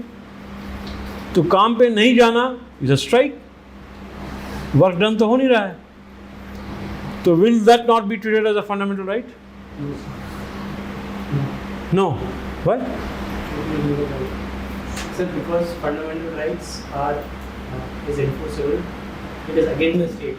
So if there is a private corporation and the workers of that private corporation are, अरे मान लीजिए पब्लिक लिमिटेड, आप इसको मानते हैं, ONGC को मान रहे हैं स्टेट ना? हमने क्या ONGC को स्टेट मान रहे थे? ONGC के में ही हड़ताल हो। ऑयल एंड नेचुरल गैस का जो वो है भंडारण और वहाँ पे जो बनती है मैन्युफैक्चरिंग साइट जो होगा, एनटीपीसी कर लो, जहाँ वहाँ वो भी तो स्टेट को रिप्रेजेंट कर रहे हैं, स्टेट है वहाँ पे राइट टू स्ट्राइक जो होगा वर्कर्स का, ब्लू कॉलर वर्कर्स का, तो क्या उसको हम स्ट्राइक नहीं मानेंगे? क्या उसको उसका अधिकार नहीं है? लेकिन फंडामेंटल राइट कैसे? तो फ्रीडम ऑफ प्रेस को कैसे पाऊँ? तो लिखा बनेगी फ्रीडम ऑफ प्रेस, बाद में ना आपने जजमेंट दिया, इम्प्लाइड फंडामेंटल राइट माना उसको। राइट टू प्राइवेसी पहले तो नहीं लिखा होता, बाद में इसको किया है, तो कैसे हो गया? ये क्यों नहीं होगा? बिल्कुल होगा। सर डॉक्टर्स भी तो स्ट्राइक पे जाते हैं। हाँ। यहाँ पे सेम पोजीशन। डॉक्टर भी स्ट्राइक पे जाते हैं, तो कि डॉक्टर का इससे फंडामेंटल राइट नहीं होगा स्ट्राइक करना, में स्ट्राइक करना फंडामेंटल राइट नहीं होगा। देखो जो जहाँ का ये कॉन्स्टिट्यूशन इस मामले में क्या कहता है, समझो पहली बात को, इस मामले में साइलेंट है और कहा क्या कि राइट टू स्ट्राइक जो है वो इंडस्ट्रियल लॉ से गाइड होता है। किससे गाइड होता है? औद्योगिक कानून, लेबर लॉ से गाइड होता है, फैक्ट्री एक्ट से गाइड होता है, जो कि संविधान का पार्ट नहीं है, वो एक अलग एक्ट है। तो वो उसके माध्यम से ही उसको देखा जाएगा, not as per the constitution. तो इसीलिए फंडामेंटल राइट यह नहीं है 100%। हाँ, मैं तो तुम्हें घुमा रहा था। तो इसीलिए it is these are regulated by industrial laws. Clear है? इसलिए एफआर में इसको हम ट्रीट नहीं करेंगे। लिख लीजिए वहां पे राइट टू स्ट्राइक, खास करके 19(1)(b) में लिखिए, this does not include right to strike. This does not include right to strike.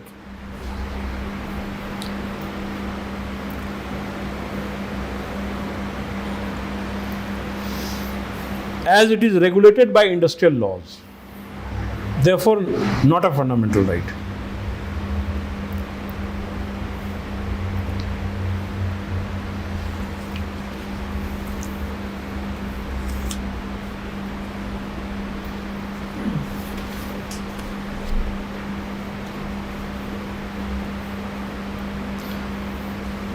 अगर हम कंट्री से बाहर जा रहे हैं तो वो मेरा राइट है बाहर जाने का, विदेश जाने का अधिकार है, तो क्या वो फंडामेंटल राइट है मेरा? नहीं है sir. Under article 21। Very good. Under article 21 में उसको एफआर मान लिया गया है। क्लियर है? लिख लीजिए,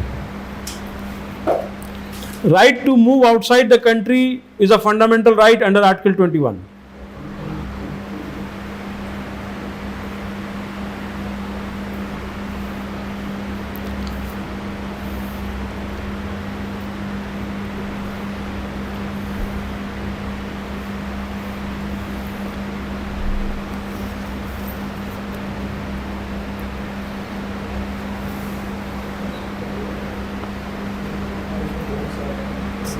सर अगर ये फंडामेंटल राइट है तो फिर अगर किसी के ऊपर कोई केस लॉग अगर हो जाए जबकि उसका कोई जजमेंट नहीं आया, ट्रायल इनकम्प्लीट फेस पे, तो फिर उसको क्यों? आप विदेश गए, सरकार को कोई दिक्कत नहीं। आप विदेश में कोई ऐसा कुकृत्य किए जो वहाँ के ordinary law of the land में वो ऑफेंस ट्रीट किया जाता है, या टॉर्ट्स, सिविल रॉन्ग, जैसे आपसे कोई नेग्लिजेंस हो गया, या किसी को वहाँ जाके डिफेम कर दिए जिससे यहाँ का ऑनर प्रभावित हुआ। क्लियर है? तो सबसे पहले तो आपके केस में वहाँ पे ordinary law of the land deal करेगा, उसके बाद हम हमारे छवि को क्षति पहुँचा, हम एक्सट्राडिशन डिमांड करते हैं। क्या डिमांड करते हैं? एक्सट्राडिशन। अगर उससे एक्सट्राडिशन ट्रीटी हुआ है तो क्लियर है? या नीरव मोदी का मामला मान लो, क्यों एक्सट्राडिट कर रहे हैं? वही, वो तो छवि नहीं बल्कि इकोनॉमिक लॉस पहुंचा है, कंपनसेट करेगा वो आके यहाँ पे, किसी का मर्डर करके नहीं भागा है। ठीक है? तो he will have to compensate, that's it, because he has given huge loss to the economy. और उसके साथ जितने थे अभी जो वो भी धीरे देख लो, एनटीए वाला जो धांधली हुआ है उसमें आज भी 2-3 नया नाम निकला है, हजारीबाग से, पटना से, ऑल बिहारी।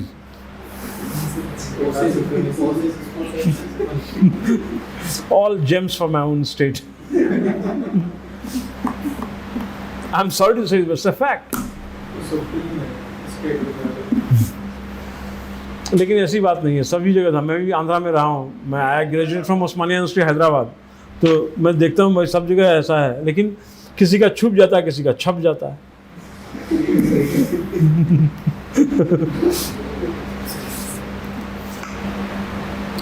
आइए 20 पे हम लोग चलते हैं।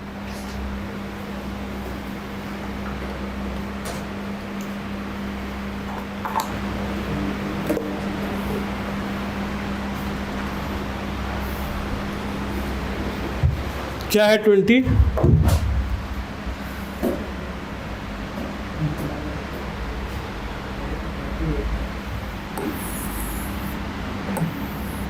इसके 3 डायमेंशन है।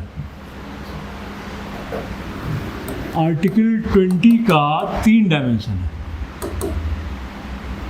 पहले को बोलते हैं एक्स पोस्ट फैक्टो लॉ।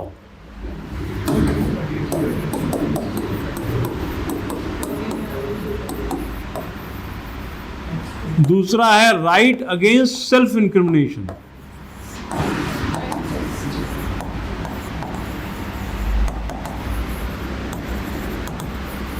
और तीसरा है double jeopardy.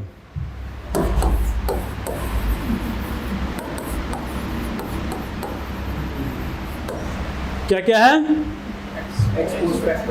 Right against self incrimination, x post facto law, और तीसरा क्या है? Double jeopardy. That is article 20। Article 20 का सबसे पहले हेडिंग लिखिए, protection against unlawful detention. Protection against unlawful detention oblique conviction. Conviction.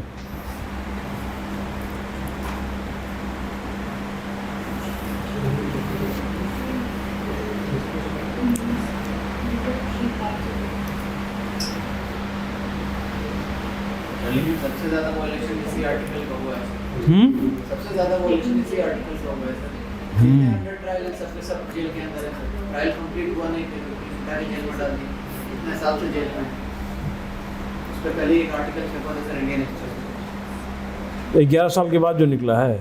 नहीं सर, अभी आज मैं पढ़ रहा था 11 साल के बाद किसी एक केस में 7 साल की सजा थी, 17 साल तक वो जेल में रह गया। और उससे जब जाकर के पूछा गया कि आप मतलब क्यों नहीं अपील कर रहे हैं हाई कोर्ट में, या वही स्टेप मदर का जो मर्डर किया वही वाला का शायद। हाँ हाँ। तो वो जवाब देता है कि हमको कोई फेथ नहीं है जुडिशरी में, इसलिए हम अपील नहीं करना चाहते।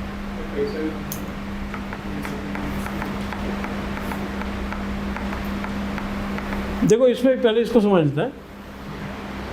ये आर्टिकल आपको क्या प्रोवाइड कर रहा है? क्या प्रोवाइड करा रहा है? प्रोटेक्शन अनलॉफुल कन्विक्शन में।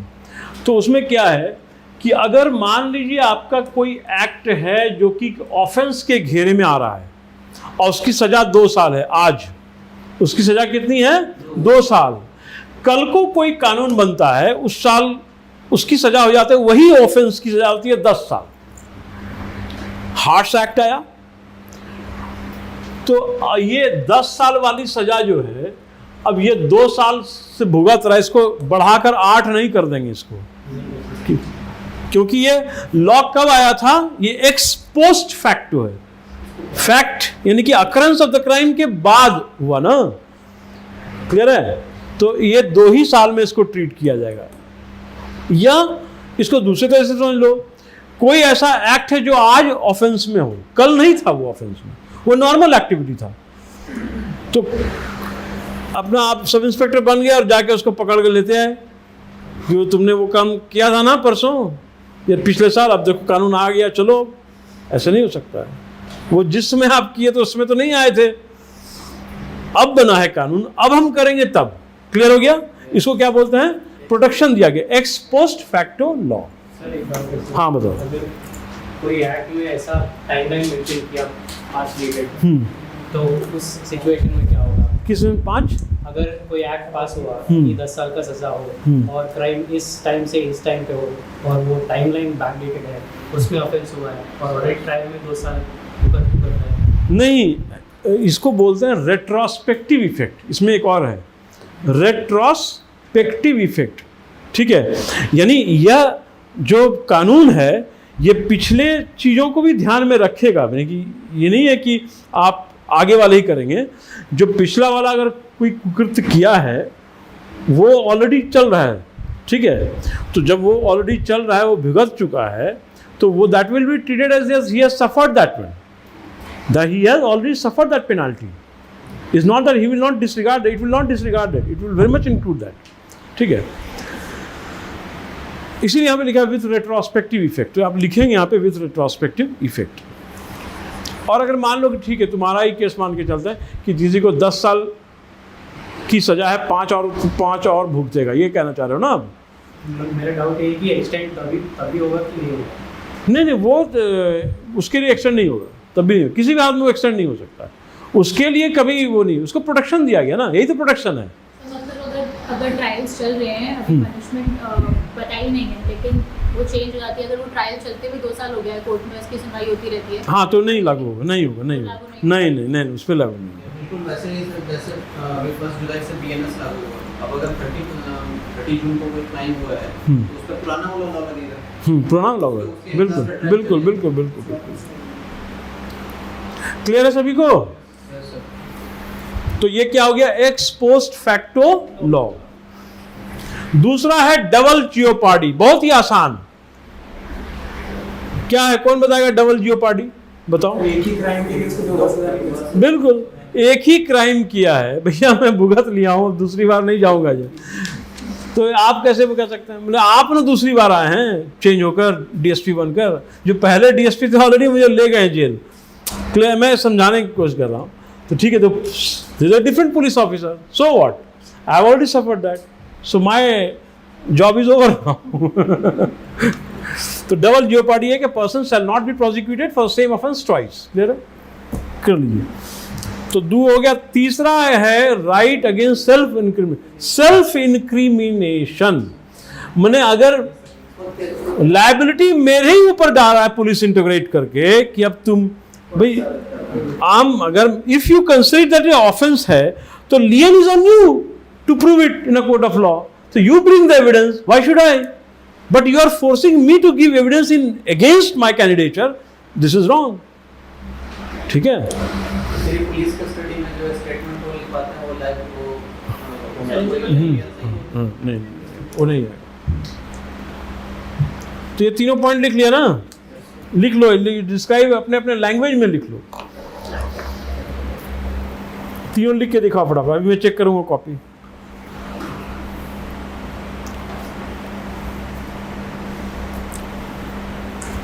अपने लैंग्वेज में बढ़िया से लिखो। आपका कॉपी नहीं है?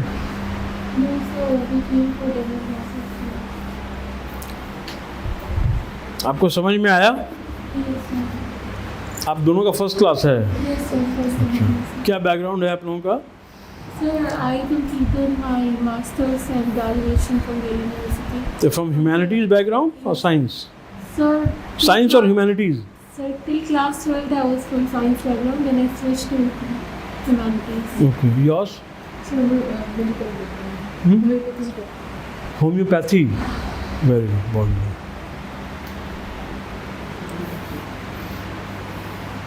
So you will be extending multifarious benefits to the public at large.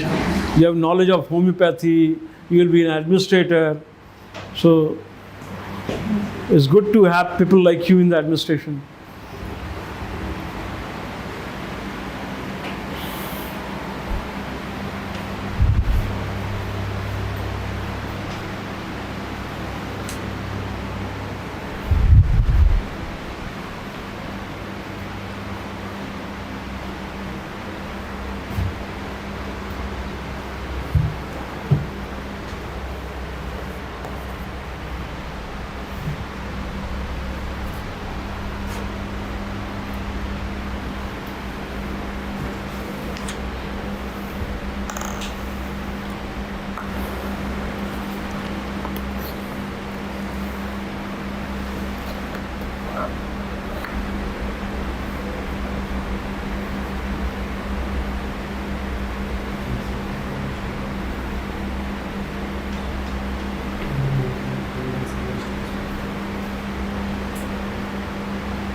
Article 21 पे आ जाइए, right to life.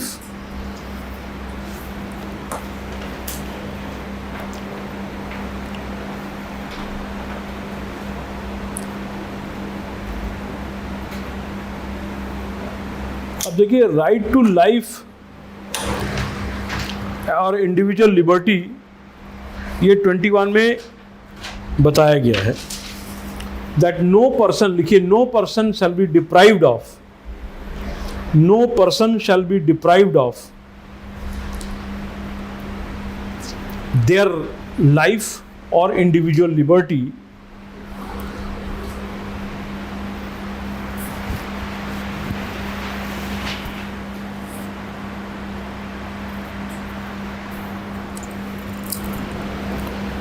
except according to a procedure established by law, except according to procedure established by law.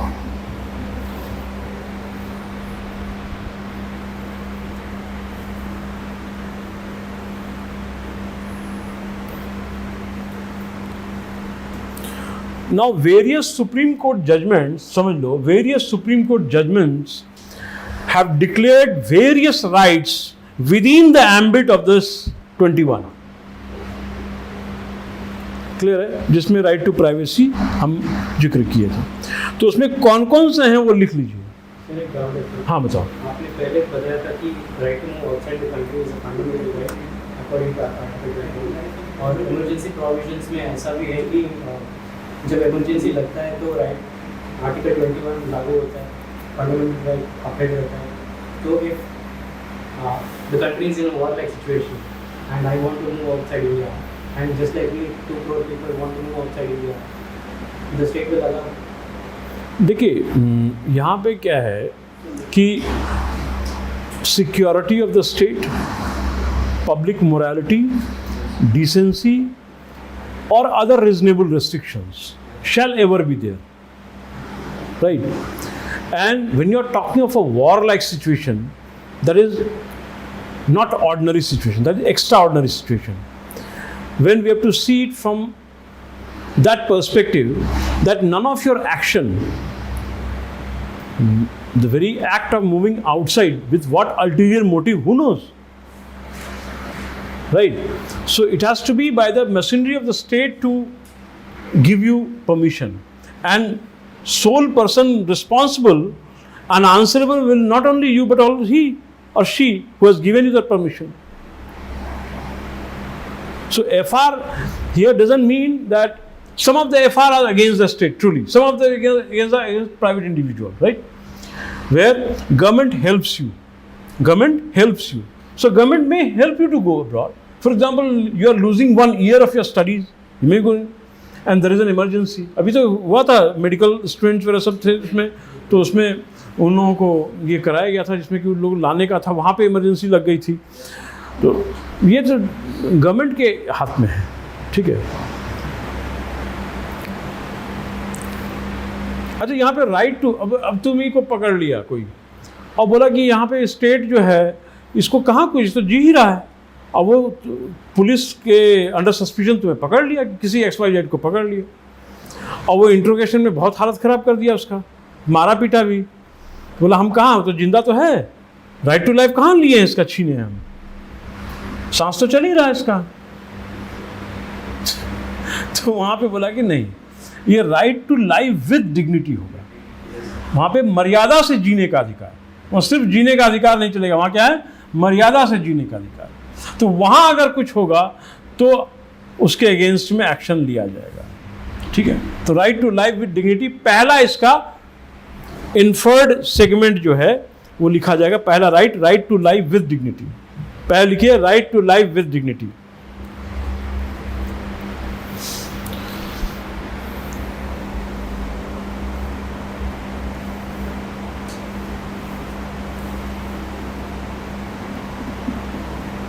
Right to privacy कर दीजिए second.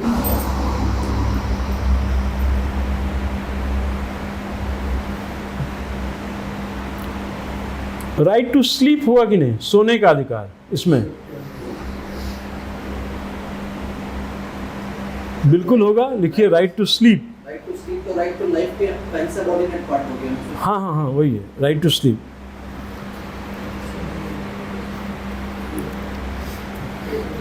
अच्छा, यहाँ पे public hanging कर दिया जाए अफगानिस्तान की तरह, राइट अगेंस्ट पब्लिक हैंगिंग। मैं पब्लिक हैंगिंग यहाँ नहीं चलेगा, तो राइट टू लाइफ में आएगा कि नहीं? वो आएगा, बिल्कुल आएगा। देखिए, राइट अगेंस्ट पब्लिक हैंगिंग।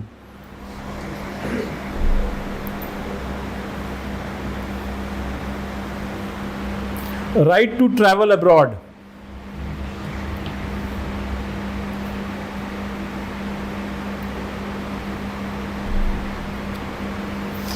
अगर मान लीजिए सरेआम सबको कोई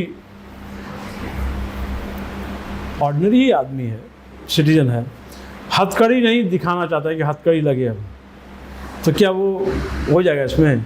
अगेंस्ट हैंडकफिंग होगा। पहले वाले कानून में नहीं था, लेकिन नए वाले कानून में ये प्रोविजन है सर। हाँ, अगेंस्ट लिखिए हैंडकफिंग,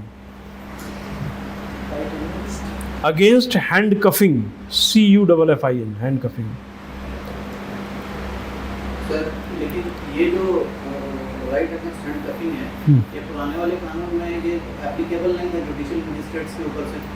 अगर कोई क्राइम अगर जुडिशियल मजिस्ट्रेट से अगर हो रहा है तो उनको हैंडकफ नहीं लगाया जा सकता।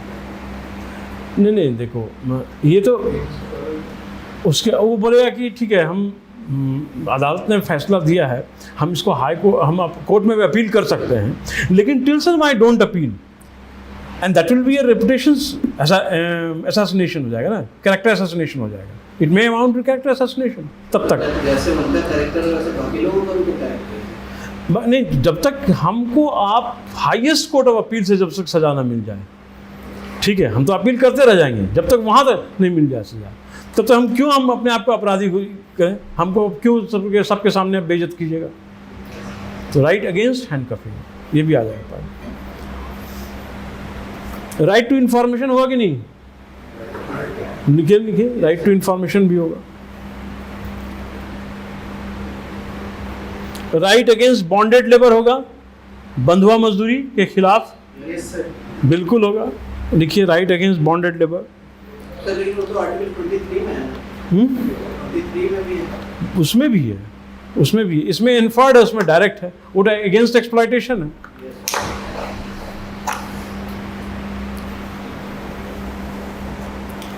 राइट टू शेल्टर होगा। Yes sir. Right to free education up to 14 years of age होगा। 21 है। Right to electricity yes sir. बिल्कुल होगा। लिखिए, 21 years age तक जुड़ा है। राइट टू एजुकेशन के 14 21A है वो उसको बाद में। अब ये देखो, ये सब तो राइट टू लाइफ, अब इसको अलग अलग जिसको कॉन्स्टिट्यूशनल स्टेटस मिलते गया उसको आर्टिकल बढ़ाते गया। क्लियर है? हाँ, राइट टू इंटरनेट बिल्कुल होगा। इंफॉर्मेशन है, राइट टू इंफॉर्मेशन के तहत तो आएगा। Right to emergency medical aid लिखिए।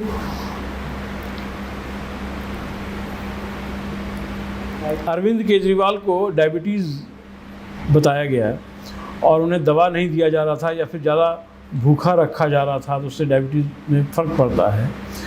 तो वहाँ पे है कि right of the prisoner to have necessities of life. Right of the prisoners to have necessities of life, वो भी होगा। मानता थोड़ी है।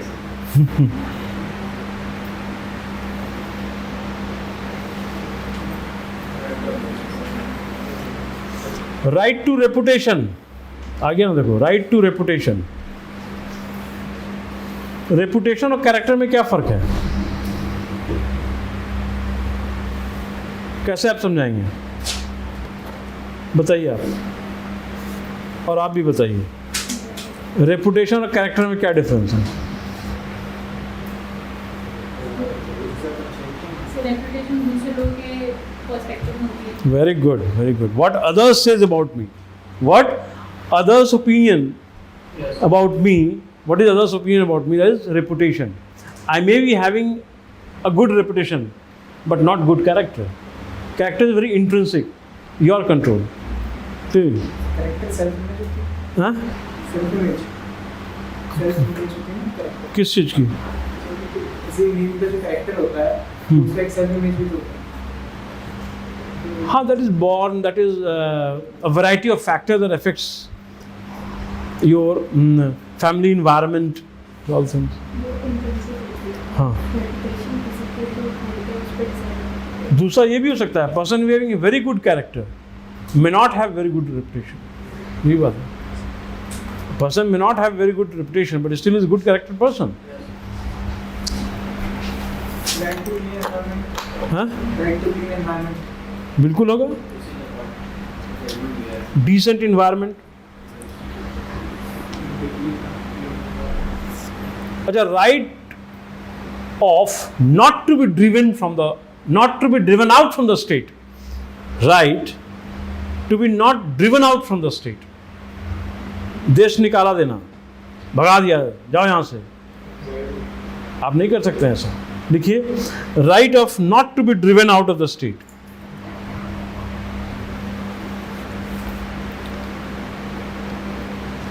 सर अगर जब किसी की सिटीजनशिप को हम टर्मिनेट कर देते हैं, तब टर्मिनेट कर रहे हैं कि ये कर रहे हैं? आर्टिकल 21 रहा था आपके पास से। टर्मिनेट कर रहे हैं या कुछ और बोलना चाह रहे थे आप? मैं बोल गया हम जहाँ समझ गए थे कि दिक्कत हो रही है. टर्मिनेट करने का मतलब क्या होता है वहाँ पे? और डिप्राइव कर रहे हैं, ये बोले डिप्राइव कर रहे हैं, तो डिप्राइव करे तो उसको देश निकाला, वंचित कर रहे हैं ना उसको, उसकी कुछ कारनामे या कांड किया तभी तो स्टेट कर रहा है ऐसा, नहीं तो ऑर्डिनरी उनको क्यों करेगा ऐसा? हाँ, आप अगर मान लीजिए ओमन मस्कट या कहीं और चले गए वहाँ कर लिए. अब जैसे वो पेंटर, क्या नाम था जो फेमस पेंटर मस्कट के थे ना, वो सतीश गुजराल एक और थे पेंटर, मकबूल फिदा हुसैन, MF हुसैन, वो भी बाहर के सिटीजनशिप ले लिए थे. बहुत लोग लिए हैं, पहले यहाँ के थे फिर वहाँ चले गए, विलफुल किया उन्होंने. तो government of India has got no reservations in that. कल को आप भी लोग compete किए, नहीं मन किया, बाहर चले जाएं, यहाँ वहाँ दे रहे हैं सेवा विदेशी कंपनी में. How many of you are desires to go abroad on a better salary than IAS can offer you, better perks, better facilities, well, green lush villa. कौन यहाँ जातिवाद और इसमें फंसेगा? चलो वहीं फ्री रहेंगे एकदम आराम से, इन्वायरमेंट, क्लीन इन्वायरमेंट में. क्यों, क्या क्या दिक्कत है भाई? इतना जनसंख्या तो नहीं होगा वहाँ, और एरियाज भी, अमेरिका चले जाओ 3 times मोर और 1/3 है पॉपुलेशन. सारा काम करना पड़ेगा सर यहाँ. सारा काम ये देखो, ये इस मोटिव पे IAS ज्वाइन कर रहा है, करेगा कि सारा काम करवाने वाले सर्वेंट्स रहेंगे मेरे पास. अब एक, I mean no of an IPS officer who had a very strong likes. वो इसलिए IPS ज्वाइन किया क्योंकि वो मुझे लगे कि मैं जिस बचपन में जिस घर में रहते थे ना, तो वहाँ पे एक DSP का क्वार्टर रहता था. तो वहाँ देखता था क्या मैं, ये मेरे मन में छाया हुआ था कि उसके मम्मी पापा के आगे पीछे सब पुलिस कर रहे हैं, आगे पीछे खूब पुलिस हो गई घर में. तो ये मैं वो सर्विस ज्वाइन करूँगा जो मुझे ये फैसिलिटी दिला दे. अब वो IAS में नहीं, IPS में ही होगा. I became an IPS officer. He's posted in Bihar. See that you, किस चीज़ से आप इंस्पायर होकर आगे बढ़ जाएंगे पता नहीं. क्लियर है? It makes no sense. वो आप बट लेकिन उसके दिमाग में ये चीज़ था. चलिए, तो हम लोग ये राइट टू लाइफ के बाद हम लोग चलते हैं राइट टू लाइफ के लिए इंपॉर्टेंट केसेस पे बात हैं. थोड़ा important cases related to 21 of the constitution.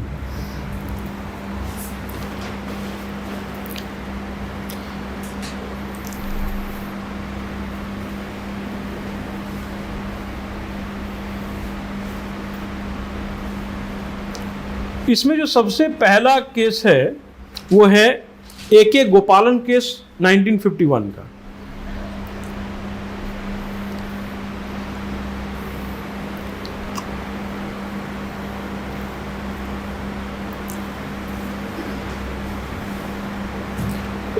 उसमें दो बात ये कहा गया कि ये बोल रहा है कि आर्टिकल 21 के तहत जो प्रोटेक्शन मिला है, समझो पहले, आर्टिकल 21 के तहत जो आपको प्रोटेक्शन मिला है वो लेजिस्लेटिव एक्शन के अगेंस्ट में ही नहीं बल्कि एग्जीक्यूटिव एक्शन के अगेंस्ट में मिला है। ये एस्टैब्लिश हुआ 1951 में।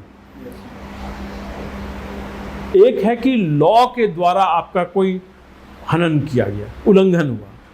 एक है आईएएस ऑफिसर में ब्यूरोक्रेट के स्टेट के माध्यम से एग्जीक्यूटिव एक्शन हुआ, उसके माध्यम से हुआ। दो पार्ट हो गया।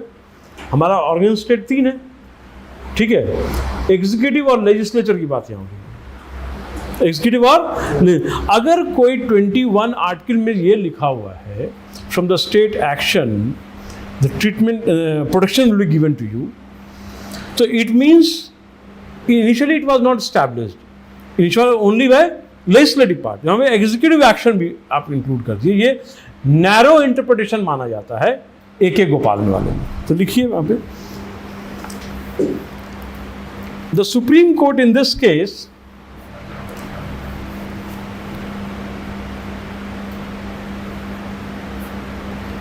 said that protection under Article 21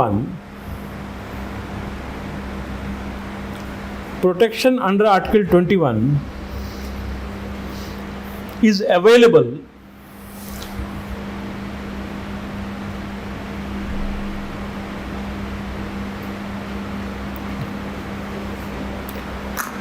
not only from arbitrary legislative action but also against arbitrary executive action.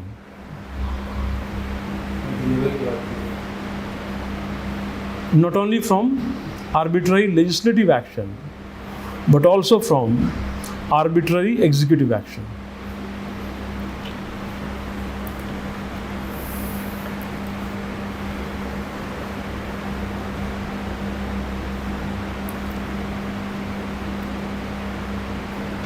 अब इसमें दो प्रोसेस आता है जिसकी चर्चा हम लोग करना चाहेंगे। एक है ड्यू प्रोसेस ऑफ लॉ, एक है procedure established by law. Clear है? दो टर्म आ गया यहाँ पे, लिखिए due process of law and procedure established by law.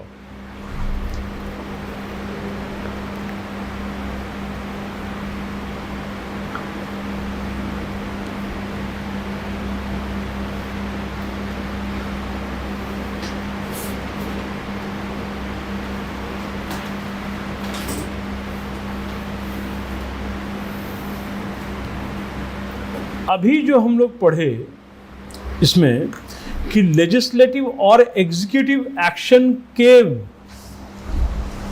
खिलाफ आपको प्रोटेक्शन मिलेगा अंडर आर्टिकल 21, ये है प्रोसीजर एस्टैब्लिश्ड बाय लॉ। ये क्या है? Procedure established by law. Clear है? अब दोनों में से कोई एक लिखिए, अभी ड्यू प्रोसेस ऑफ लॉ लिखिए पहले।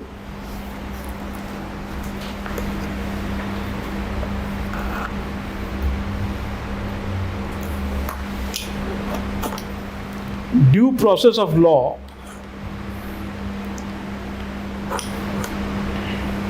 gives protection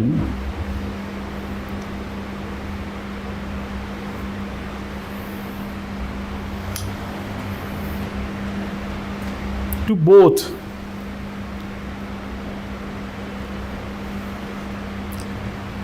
executive against executive as well as against legislative।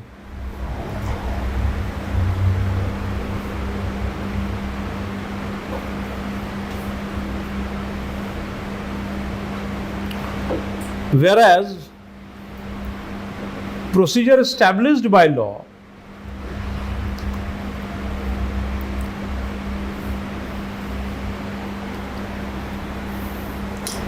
gives protection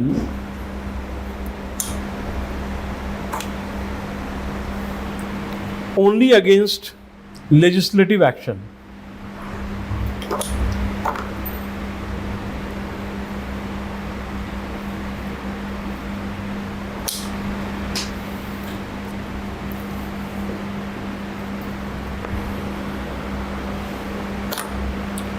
और मेनका गांधी केस में ड्यू प्रोसेस ऑफ लॉ को रीजनेबल और जस्ट बताया गया। देखिए, it was in the Menaka Gandhi case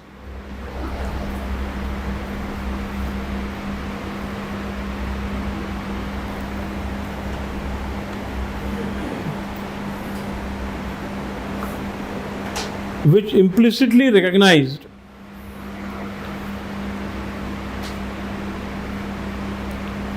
due process of law.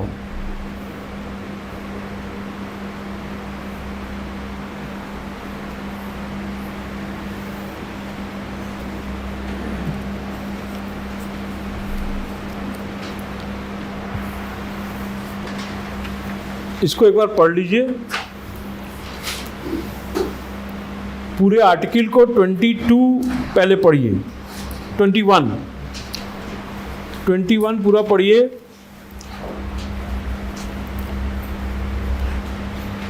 देखो 20, 21 और 22 ये बहुत इंपॉर्टेंट है। 19 तो है ही, 19, 20, 21, 22।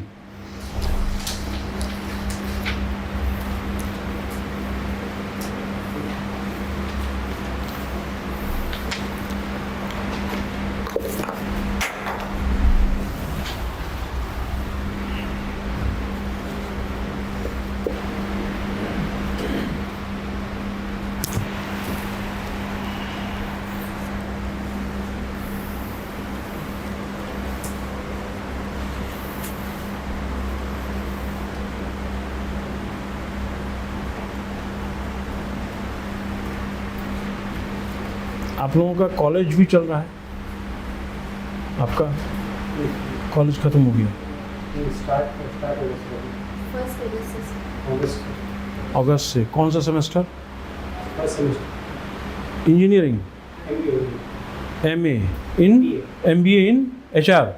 नहीं सर, वो स्पेशलाइजेशन नेक्स्ट ईयर चूज करना होता है। अच्छा, और आपका sir economics honours complete.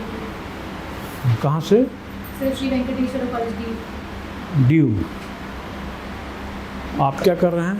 Engineering खत्म हो गया ना? From mechanical. आप लोगों का कॉलेज खत्म हो गया? कॉलेज किसका चल रहा है? 1 तारीख से स्टार्ट। तो फिर तो 1 तारीख के बाद फिर दिक्कत होगी आप लोगों को आने में। तो फिर कैसे करेंगे? क्योंकि ये 12:30 बजे तक थ्योरी क्लासेस है, उसके बाद 5 बजे तक प्रैक्टिकल क्लासेस है। तब जो एक दिन 2 दिन छोड़ सकते हैं, डेली छोड़ने में कॉलेज में दिक्कत होता है। हाँ, स्वाभाविक होगा। तो आप कैसे मैनेज कीजिएगा?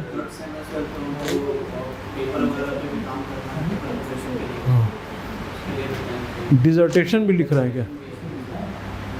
डिजर्टेशन में तो वहाँ काफ़ी कंसंट्रेशन की ज़रूरत होती है, वह इन्वॉल्वमेंट चाहिए ज़्यादा। आप लोगों का भी एग्ज़ाम है?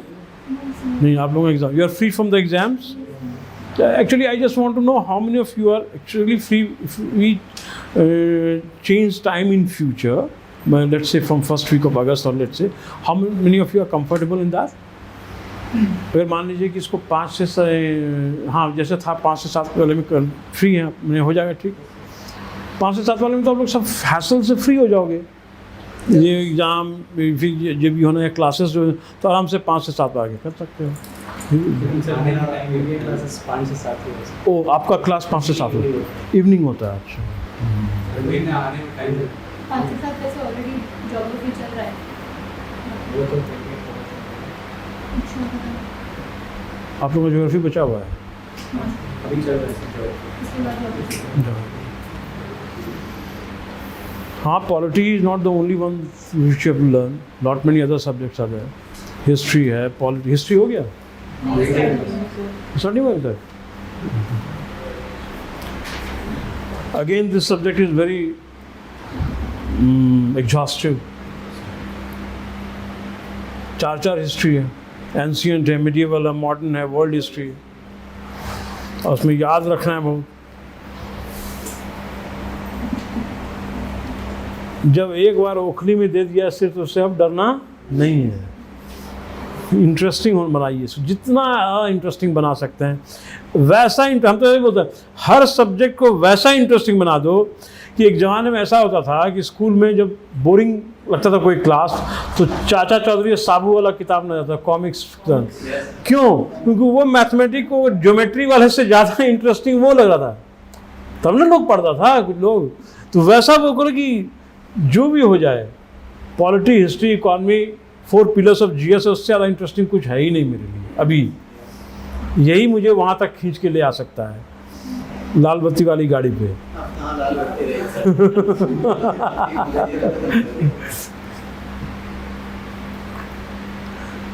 तो हर स्टेट का अपना अपना मायना है, अब किस स्टेट में डिपेंड करता है किस स्टेट में होंगे, उस स्टेट गवर्नमेंट का क्या है वो। तो अभी मेरा एक विद्यार्थी एयरपोर्ट अथॉरिटी ऑफ इंडिया में कम्पीट किया, is MSc physics gold medalist from Bhagalpur university. तो उसका हो गया, तो हैदराबाद में ट्रेनिंग चल रहा है उसका, और उसके बाद फिर तो उसको येलो दिया है, हाँ येलो वाला गाड़ी दिया है, असिस्टेंट डायरेक्टर पोस्ट पे है, मिनिस्ट्री ऑफ सिविल एविएशन में भी आ जाएगा यहाँ पे ट्रेनिंग करने के बाद। कुछ देर फील्ड कराते हैं, एयरपोर्ट पे रखते हैं, फिर यहाँ पे आया था। All things gets can.